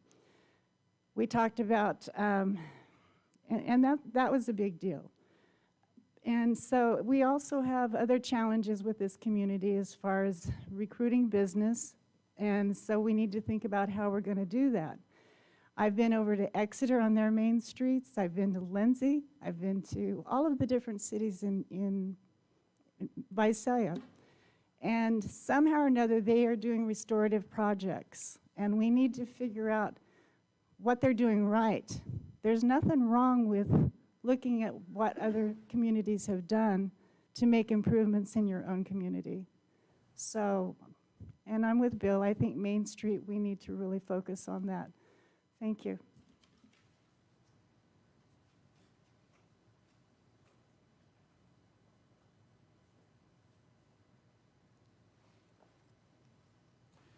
Excuse me, I'm sorry, just write this note before I forget. Mr. Jones. I think your goals that you've established for yourself are great. I especially am gratified that all the new construction that you've got coming in, all the new places coming in, what do they call the boot barn or wherever it is coming in, it's just great to see those things come in because they produce jobs, they produce revenue. That is terrific. As far as I'm not familiar with all your goals that you have established for yourself, but knowing the council, I'm sure that I would like to be part of whatever you consider, and police is one of mine that we need to take care of, fire departments, all the different ones. I won't go into a lot of them, but again, I think construction, and I've been in it my whole life, is the key to any city. So, and I'm very pleased with what's happening in this city. So thank you. Thank you. And Ms. Levon, you've got it. And what are your opinions of the city council's adopted goals and priority projects for the upcoming year? I think that if we stick within the budgets that we've set, we're going to accomplish a lot. What we need to make sure is that when we're putting things out for bid and when we put a price on what we think it's going to cost, that we're up to date with what's going on. Otherwise, we have budget overruns, which then make it impossible for us to meet our goals.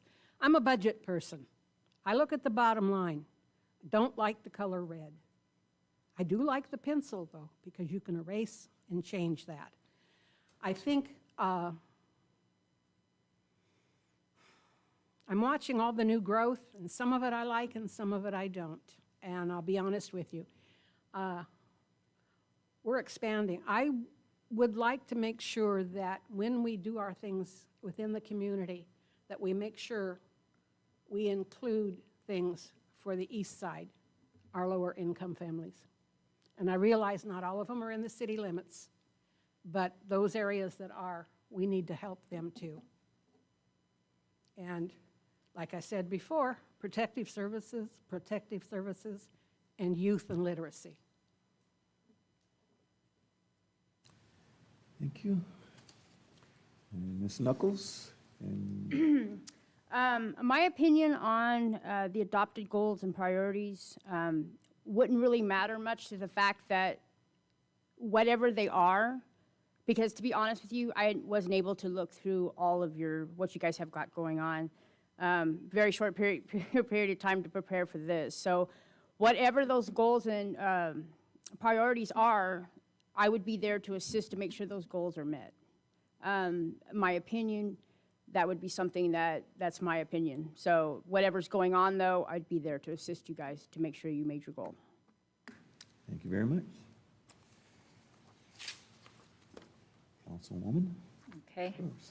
Last question on our list, and I will start with Bill Jones.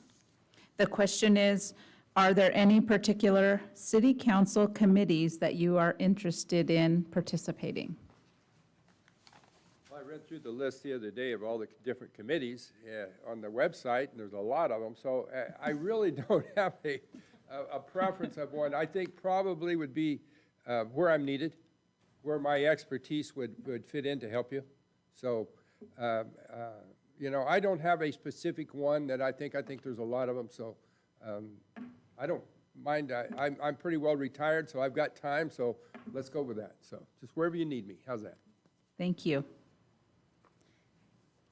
Next, I have Edith Levon. Same question. Are there any particular city council committees that you are interested in participating? Water, environmental issues, transportation, and protective services. Anything in those areas? I'm the mother of farmers. I farmed for 20 years. I've watched what's happening, and water and the environmental issues are affecting not just the people in the city, but those who live in the outer limits of Porterville, but who shop here. So anything that affects them. Thank you.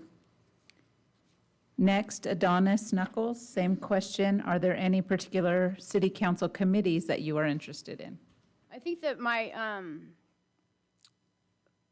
my strengths are in the fundraising, communicating with the public. I don't know, I'm sure there's probably like the chamber or something like that would be something that I'd be interested in. I don't know if that is an actual committee on itself, but I think where my strengths would be something that I would, because I know there's a lot of committees, I just don't know exactly all of them. So wherever I would fit best with my strengths, which would be that. So. Thank you. Last candidate, Lawana Tate, same question. Are there any particular city council committees that you would be interested in participating in? I reviewed the list of the committees, and I didn't really go into detail about who's involved personally, whether you know where they're actually coming from, because you have so many different departments within the city that it's very woven. Now, the way that I prepared myself for this organization, Zonta, is we have tons of committees, and I volunteered to be on all of them and be part of it. And even if I couldn't be there and sit through the whole thing, I would try to sit in on them and try to find out what's going on and review them and attend when I could. And then if there's something that is particularly interesting, and as I said, with the city, priorities change all the time. What might be a priority today, something else may come up and that may change it. So that's an ongoing thing as far as what my priority would be with some of these committees that we have that are in existence at this point. It's kind of like a never-ending story, right? Thank you. Thank you.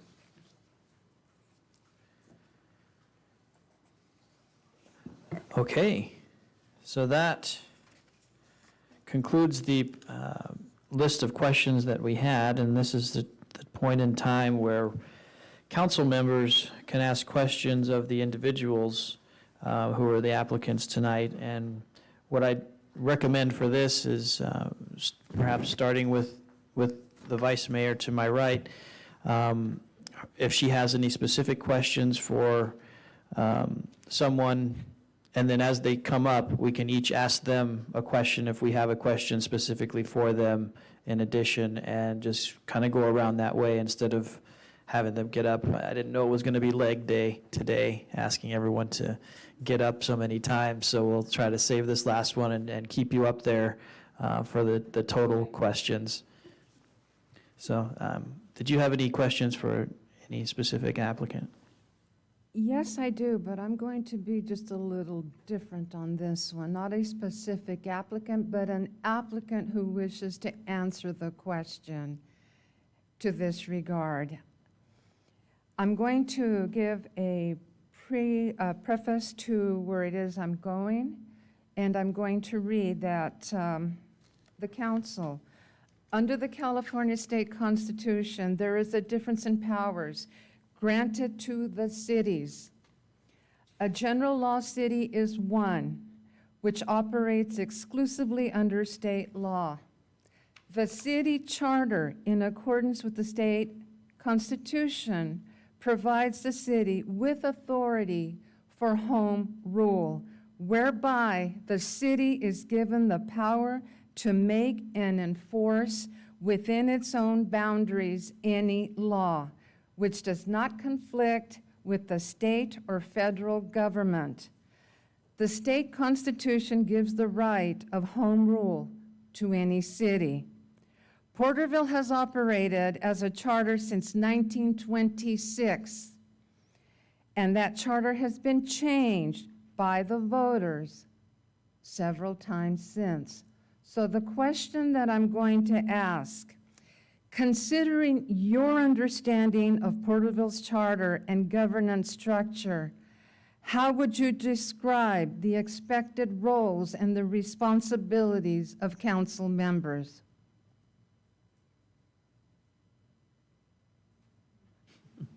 If there is anyone that would like to come forward to answer the question.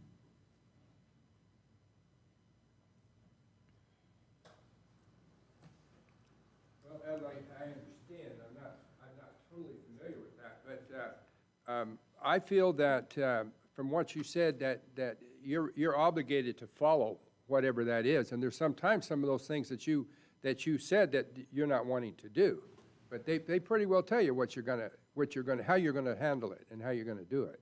From where I picked up from you, maybe I heard it wrong, but that's kind of what I thought. So it's a regulatory thing that you have to follow, more or less. Thank you very much. Please. It looks that like this city can actually, according to the state constitution and the regulations, that if for some reason we needed to come up with a law within our city, that we'd have the authority to do so. Am I correct? Am I not interpreting that right? I'm just allowing you to respond to the question. I just need your response to the question. So just a response. So just depending on what the circumstances are, that the council would need to consider a possible law for our community. I saw where Porterville, 4th of July is like not my favorite holiday. primarily because I've always hated fireworks, and I don't like fire, and we have a drought, and I'm scared of I'm afraid of what might happen to us. And I saw that our police confiscated a large amount of illegal fireworks. And so that was, I'm sure you know about this, several tons of illegal fireworks that were being distributed and sold. So under a circumstance where it puts our health and our safety of the community at risk, I think that that would be a good time to be able to enact, because it would be sort of a situation that's going on currently. And it's also something, everything that we do, it's to prevent future issues from occurring. And to be well understood what the expectation is from the city to our community. Okay, thank you. Thank you. I'll repeat it again. Considering your understanding of Porterville's charter and governance structure, how would you describe the expected roles and responsibilities of council members? Our responsibilities are to follow the charter. And if we feel that the charter needs to be amended because the city has grown or changed, then we bring it before the voters and let them decide. That's the way it is. Personally, I like the charter system better than I do some of the others because it allows us to be more independent. But we, as council members and the city, must abide by the charter rules. Thank you. Adonis? I think that what is set as far as the charter goes, everyone must conduct underneath whatever that is at the time. I don't know exactly what the charter is now, but that we conduct and we follow what was set for us to basically to follow, to the structure of it. I hope I'm understanding your question correctly, so. I can repeat it one more time. Considering your understanding of Porterville's charter and governance structure, how would you describe the expected roles and responsibilities of council members? Basically to follow the charter, follow what was given to them to be followed, and as far as lawful, and yeah, I guess that's my answer, yeah, so to follow it. Thank you. Okay, so I'll go ahead. I had one question, and we can follow the same pattern. I'll ask the same question, and then those who wish to stand up and answer can. My question would be to each of the applicants: do you anticipate or perceive of any potential conflicts of interest in relation to your volunteer activities or business activities? Do you anticipate or perceive of any potential conflicts of interest in relation to your volunteer activities or business activities? The only conflict I would have, and so most of you know that my son and I started in a company called Grass Creations. So we have been involved, thankfully, with all the medians, and Milt knows this, or Mr. Stowe. And I wanted to bring that up. It wouldn't be a conflict because I'm not involved in the business anymore. And if it did become something, that I would abstain from anything that would do that because my son is involved. So just so that you know, that's the only thing I would be concerned with. So. I have found myself in a lot of situations where there would be a conflict of interest, but when it comes to something that there is a goal and there is something that needs to be achieved, there's no problem with putting that aside and getting that goal, whatever needs to be achieved, to get it done. As far as working with individuals or companies or whatever the case may be, whatever that is, it can be put aside. That's what I feel.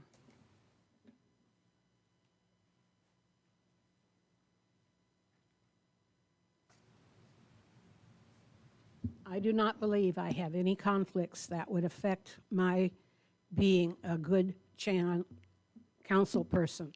The only thing is, if you choose me, I have to quit the Library and Literacy Commission, but I will still be active with the library. All my kids' businesses are out of town.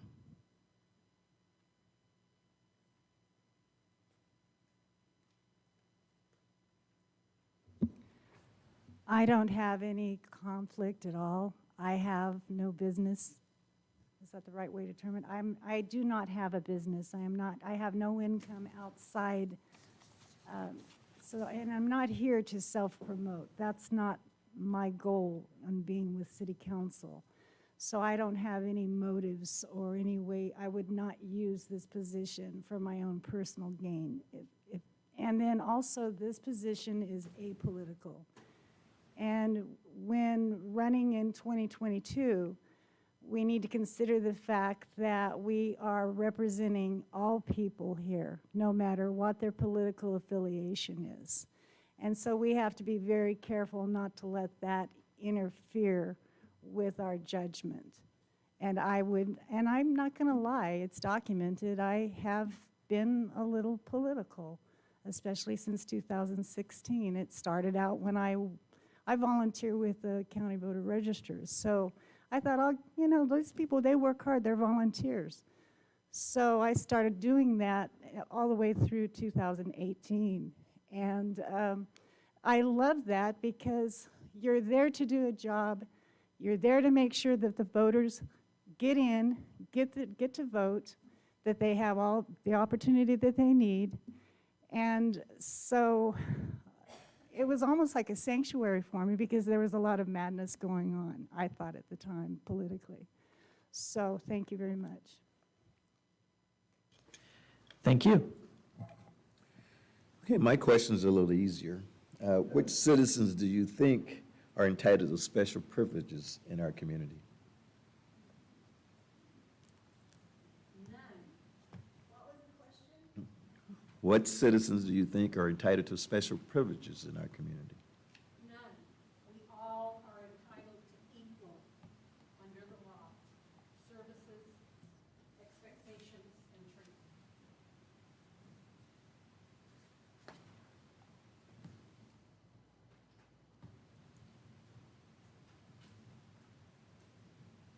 The only thing I could think of is perhaps the disabled and handicapped. They would require some special privileges, but that may not be what you're talking about. Okay, thank you. No, I don't think anybody has the right to special treatment. Now, again, she was right, handicap and those kind of things, yes. But as far as individuals, I don't care who they are or what they are, nobody should have anything over what anybody else does. We are all equal. Thank you all. Appreciate it. The question I have is, it's a really unique time, just in our lifetime and what we're dealing with coming out of this pandemic, but also for this election term. So my question is, just during an ideal election term, with a candidate running for city council for the office, what are some things that you would suggest a candidate should do to prepare to run for candidacy?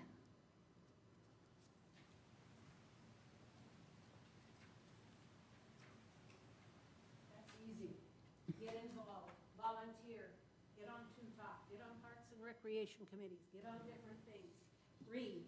We've got a website that is intriguing at times, frustrating at times. There's a page or two that need to be updated, actually, in my opinion, this is our opinion. But become familiar with what the laws are in our city, what the services are in our city, and what the needs are in our city. Then you can get in and actually make things happen. But if you're going into it for glory or an item on a resume, forget it. You really need to be wanting to make a difference. And you need to give it the time it takes. Thank you.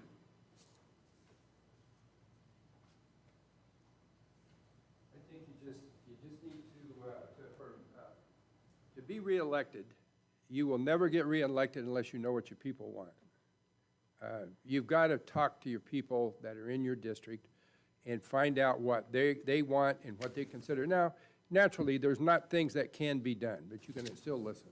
So I just feel that you got to listen to your people, and you'll be reelected. Now, you got to be tough, but yet you got to be a friend. You got to make decisions that aren't happy or aren't pleasant with a lot of people, but that's part of it. But just talk to your people. I think that's the big thing. Thank you.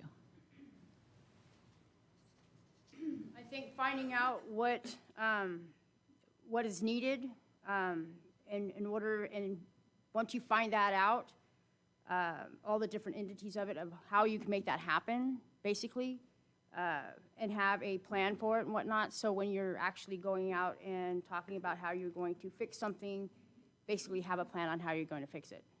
So basically have a strategy. But finding out first from the community exactly what is needed. So a lot of research in order to do that. Thank you.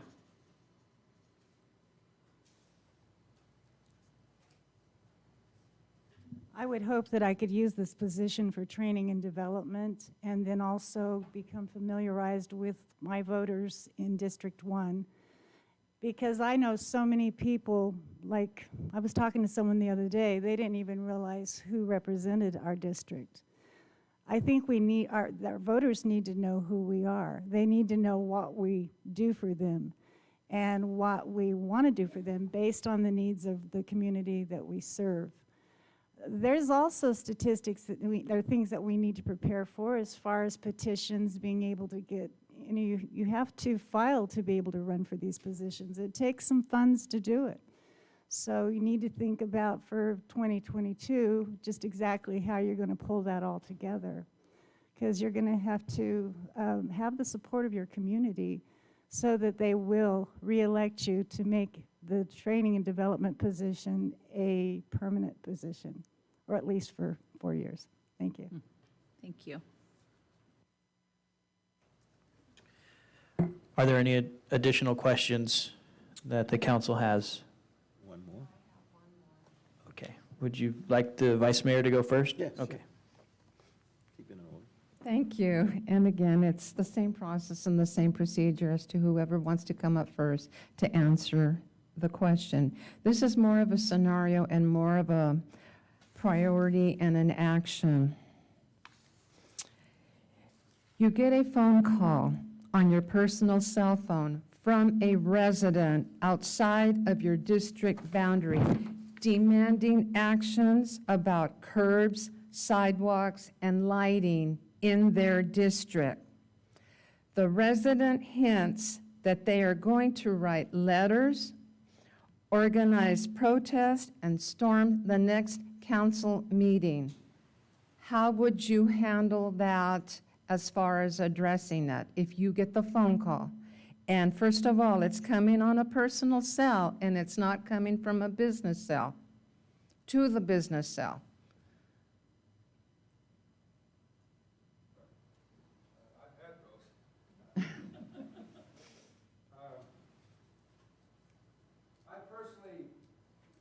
We'll try to answer any question they have at that time that you could curtail some of this hatred or whatever they have. But then if not, I've always used the deal, and as all of us have, I'll get back to you, or I'll try to find out for you. Even though they're not in your district, you're still responsible for that person's comments. So I've always been the person that will say, if I don't have the answer for you, I'll find out for you and get back to you. And I think the most important point is the getting back to them. So. Thank you.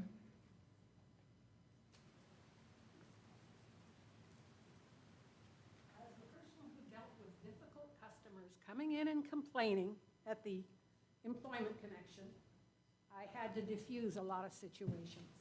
In an instance like this, you, one, remain calm, listen to them, validate their feelings, let them know that you understand what they're saying, and you can oftentimes say you can refer them to a city department if it's necessary, or you can do like Bill said and say you'll get back to them and look it out. But you also need to diffuse it the best and let them know that they've been listened to. Because most often, when people are venting, it's because nobody's listening. And listening is the most important skill in problem solving. Thank you. I'm going to read it over one more time, okay? You get a call on your personal cell phone from a resident outside of your district boundary demanding actions about curbs, sidewalks, and lighting in their district. The resident hints that they are going to write letters, organize protests, and storm the next council meeting. I would take the time to listen to what they had to say, just to diffuse some of the anger, but I would most likely direct them to their, the proper person that they need to talk to as far as like the zone goes, or, you know, the district. So, and follow up that what I handed them off to, whoever I handed them off to is taking care of them. So, and basically follow up. But I would diffuse most of it, but I would send them to the person that they actually need to talk to, because I don't want it to be involved in the middle of it. I'm already in the middle of it because they called on my personal cell phone. So, but that would be the direction I would take. So diffuse is most of it, and then send them to the proper person that is to handle it. Thank you.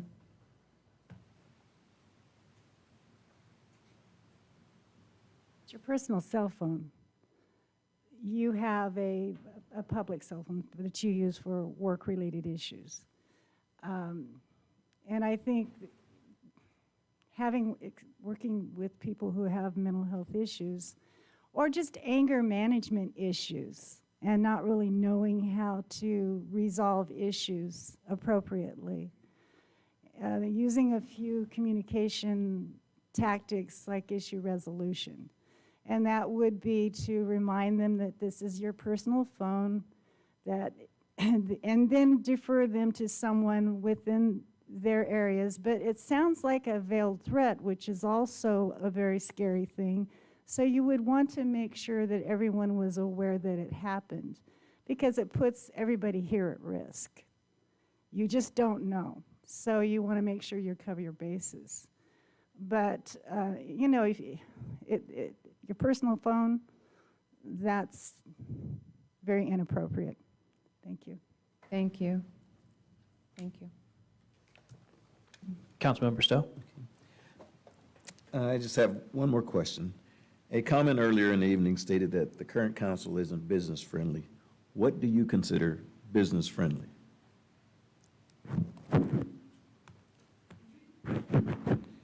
What do you consider business-friendly?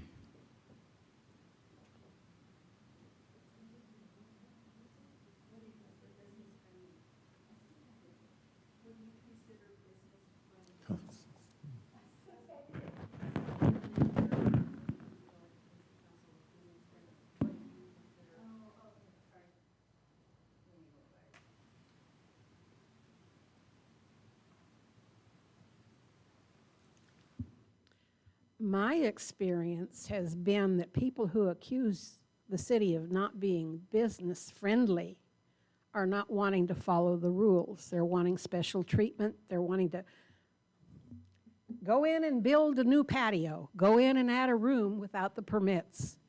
What you do is, when you're talking to the businesses, when you're recruiting the businesses, when you're assisting the businesses, you explain the processes so that they will know what's expected of them. There are times when we can't do what we want to as a business. In the 70s, I had an Italian delicatessen in this town. I jumped through an awful lot of hoops to open that place because it was cooking food. It was providing a lot. I know that there are rules, but you have to, it's where tact comes in, and if you're not the proper person to be giving them that information, then you refer them to the person who handles that, and you let the person you're referring them to know they're coming. And also let them know about their attitude, because some people come in demanding. And, you know, we all have to follow the rules, whether we like it or not. but helping them to understand the rules and offering to help them. If they need help with paperwork, finding someone to help them with that. If they need to know more rules, helping them find what they need to do it. Don't do it yourself necessarily, because if a business comes and they want me to write a business plan for them, I'm not going to do that. But I am going to listen. I am going to see that they get referred to the proper people so that they can do what's necessary to be successful.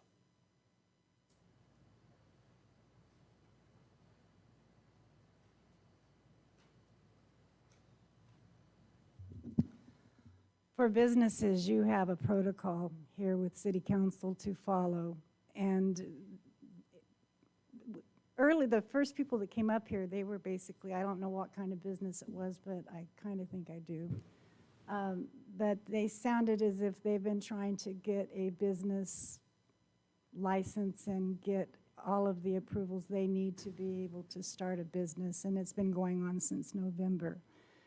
So if, as a city council person, we need to look at those timelines and try to expedite the process if possible, but they have to jump through all of the hoops and all of the requirements so that we can make sure that if it's approved, that there won't be any issues that come back to haunt the city or liability, depending on where the property is. And that's kind of like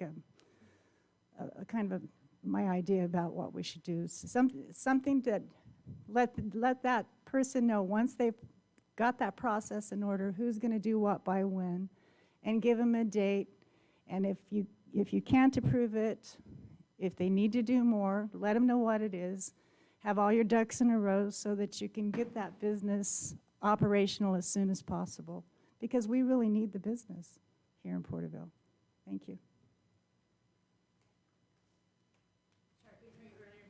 That's okay, I'm sorry. The business friendly, basically taking care of your client, so returning calls, returning emails, just basic communication is so that they feel comfortable with you and whatnot, and actually can trust when you say you're going to do something, you can do it. So, but basically that's what I consider that, so. Thank you. Being business friendly, to me, is just, well, again, as they've all said, being a friend, being involved in what they want, listen to what they're after. It may be impossible to give them what they're after, but you can lead them to wherever they can find out the right information of what they're required to have. Also, being in business for all the years, sometimes it's as simple as taking their paperwork down to the city for them. Sometimes if you're involved in this, you may not be at this level, but if it's something simple, everybody wants something for nothing in business. Every single person I've ever dealt with, from the concrete to the grass to something. I used to get calls all the time and say, I don't want any money volunteered, but I'd like to have some concrete. You know, so they want me to give them concrete. So the point being is everybody wants something for nothing. So just give them something that they can take home with them. So be a friend. Is that everyone? Okay, thank you. I'm done. Did you have any other additional questions? I did have one additional question. With regard to recreational cannabis, recently there's been a sales tax measure passed, as well as the opportunity to provide licenses locally. What is your opinion of that?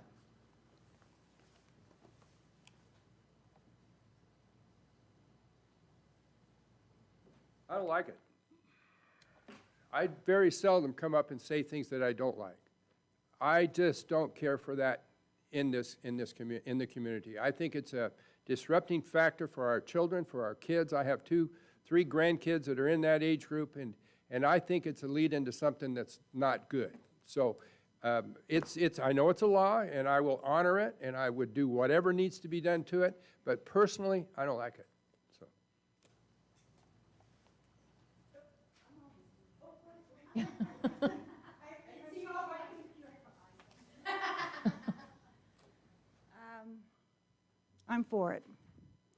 And the reason I am is because I'm looking at other communities. I think it's been a couple of years ago, went up to Wood Lake, just curiosity, and talked to some of the businesses there and went and talked to their city council to see what was going on because I could see how the community was profiting. The regulations are not easy to meet. So if a business is going to open, they're going to jump through a lot of hoops, plus they're going to have to put a lot of money on the line.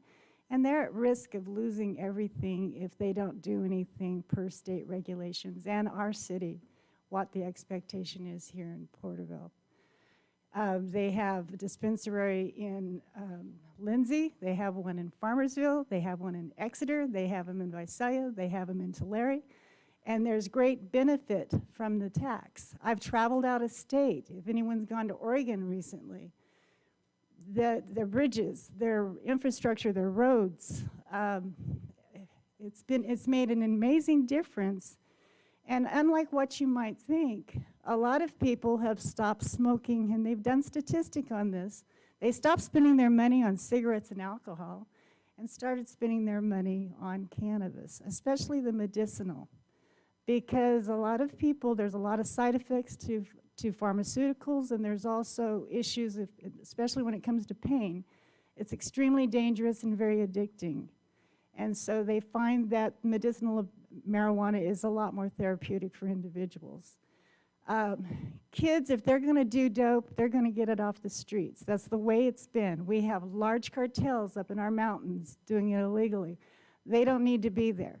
This needs to be regulated. It needs to be taxed. And that's my stand on cannabis.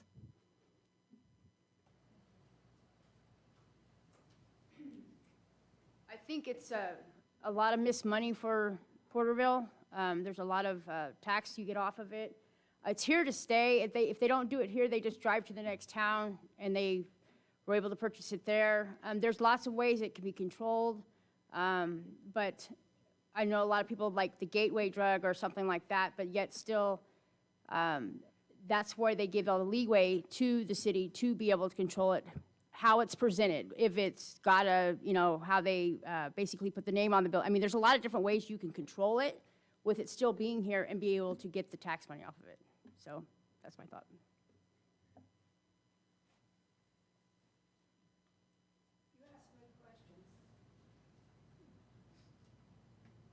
Alcohol is a gateway drug. Alcohol is a major problem. DUIs, which most of us think of as alcohol-related, are a problem. On the other hand, it'll bring a lot of money into our town and can really make a difference and benefit us. And it is a recreational drug, and they are for medicinal purposes. The only thing we need to take into consideration is that, and I'm not opposed to it. I'm gonna tell you now, it's not my choice at this point in time, but there is, Colorado found that they needed to increase their police services, but guess what? The taxes allowed them to do that and covered it. So I'm going to say, I think you're doing the right thing in regulating it. I think you're doing the right thing in controlling where it is, not having it next to schools, etc. And it's going to happen, whether we want it or not. So rather than fight it, let's make it work for us. Okay, thank you all for your answers. And just checking one more time, no additional questions? Okay, and so we can move on to the closing statements. And as I mentioned at the beginning, the closing statements will be the reverse order of the opening statements, which means that Lawana Tate will go first for the closing statements.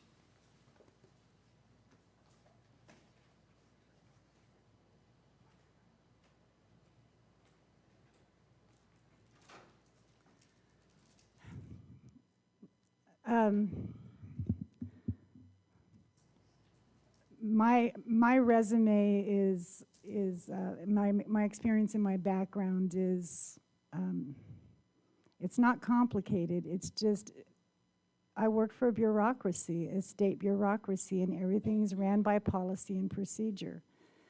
And I believe that by looking at and reading about city council and about all the different departments and the different services that are provided, there's a lot of similarities. It's just a matter of semantics. We call them different things.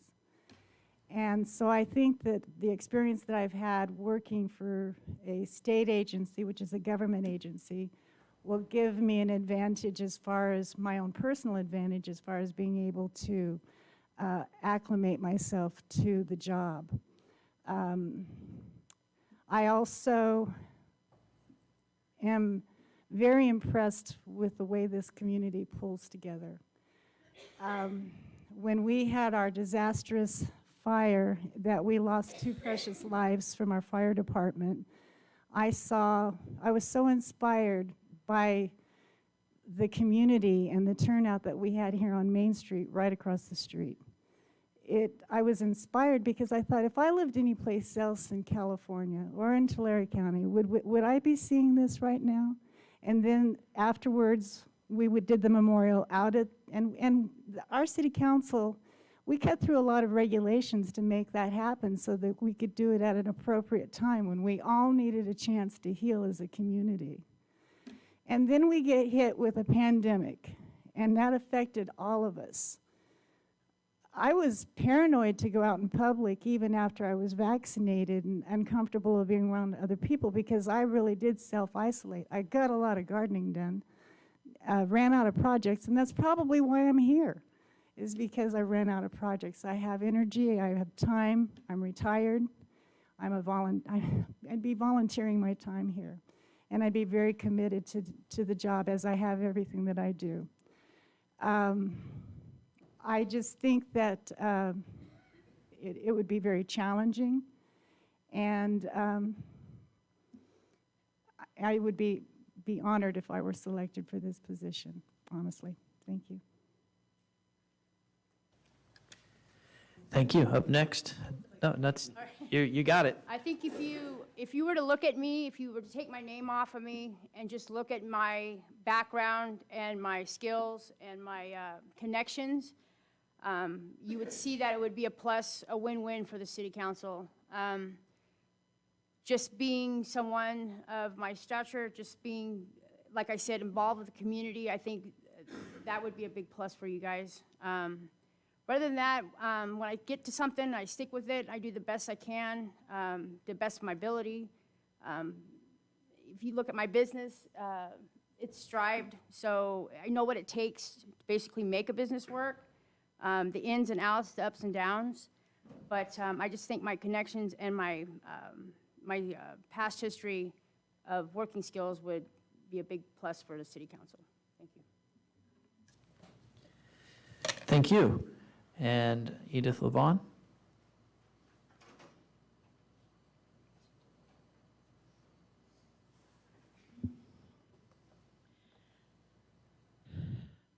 I believe that I do not have any conflicts of interest. I have things, I'm always busy, but I choose to be busy in what areas I'm busy in, because I believe if you're not busy, you're dead. Maybe not physically dead, but emotionally dead, and so you have to keep busy. If I'm elected, I will donate the time. I will put into it what it takes to do what we want. I'm willing to listen. I'm willing to learn. And I think with my experiences bringing in business, working with the Enterprise Zone credits, when Enterprise Zone came into the community here, I was the one who managed it. And then I ended up training the city staff to handle it. I developed a system to keep track of it on access on the computers. Some people say they don't like that program as well, but I liked it because it was more of a living document. I've worked in a lot of the areas. I've worked with the homeless. I know what we need a little bit. I've worked with a lot of our youth groups and our elderly groups. I think that I'm quite capable of doing the job. And remember, you asked me if I'd run again? I will tell you this. I have a group of doctors in town that told me if I do run, they'll sponsor me.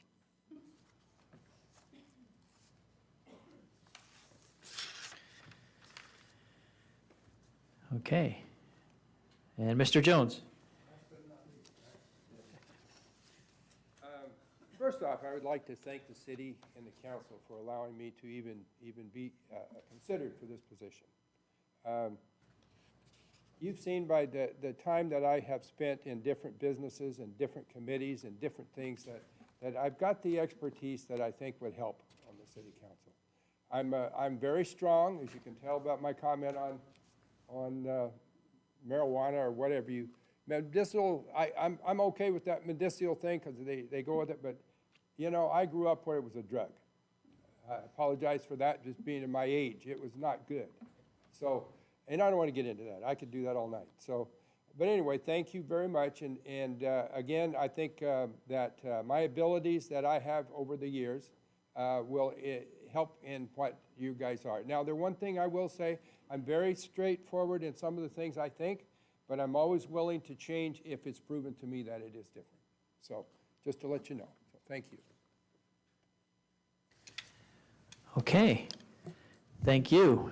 And I believe that concludes the closing statements, and I'd like to thank everyone for the time they put into their thoughtful answers, and also congratulate you for doing such a great job without really knowing what the questions were going to be ahead of time, and especially the ones that we came up with ourselves aside from the list. So everybody did a wonderful job with that, and I'd like to also thank the council for their participation and humoring my method of doing that. I think we were able to glean a lot of information, as well as the staff for remaining thoughtful and attentive throughout, which I believe that brings us to the second item. Is that correct?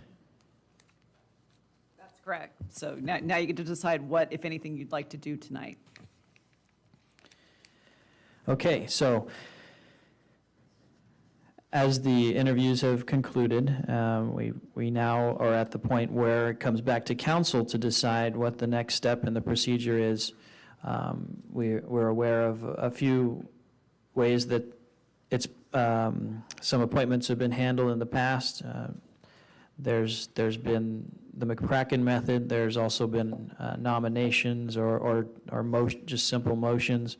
But we also do have the opportunity to extend it should we need to have more time to deliberate. So at this time, I'd like to bring it back to council for input on the next phases of the process.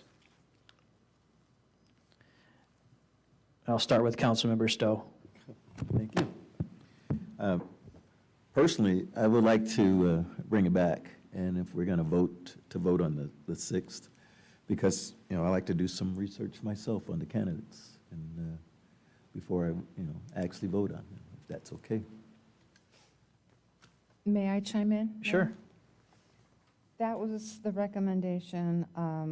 I was going to follow suit, is to personally that we do bring it back. There's more information gathering that I would like so that we can make a decision at the next council meeting. But before that's said, I want to thank each and every applicant for the appointment.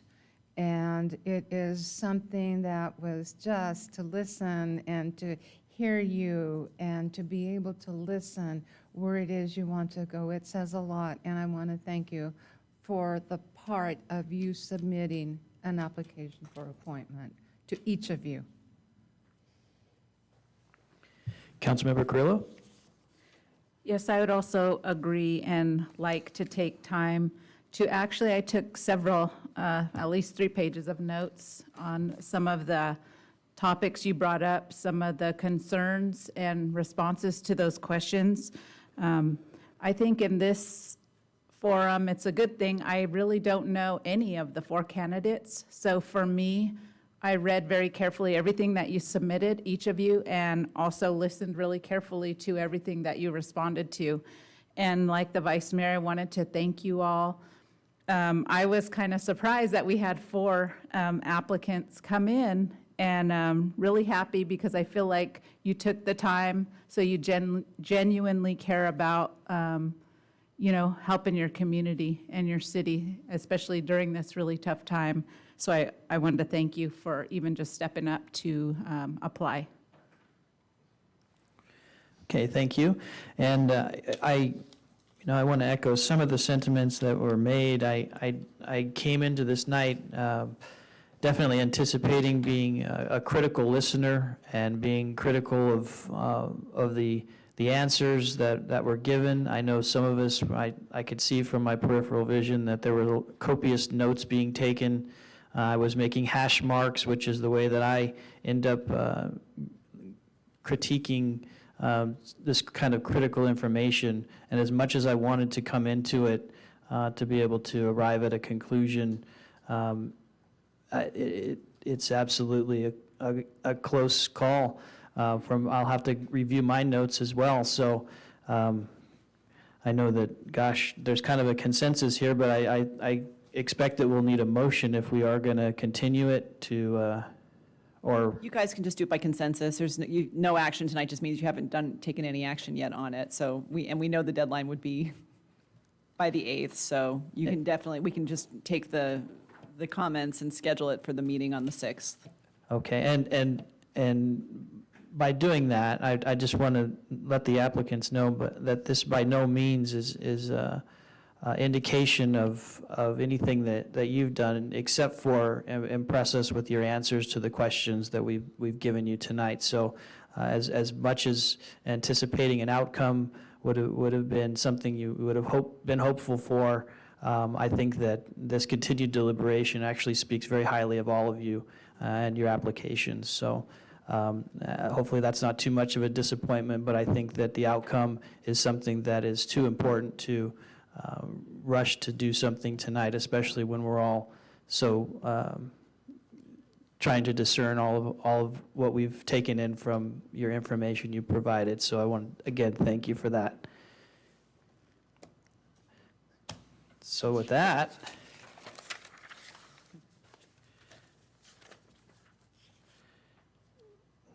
so there's just adjournment. There's no other comments or anything. So and I want to thank everyone in attendance for their time. I know that that this could have been something you could have seen online, but I know that also the anticipation of filling this position is something that the community is really looking at. So I want to thank everyone in attendance for being here. And again, our next meeting will be on July 6th. And so with that, we'll call the meeting adjourned. Thank you.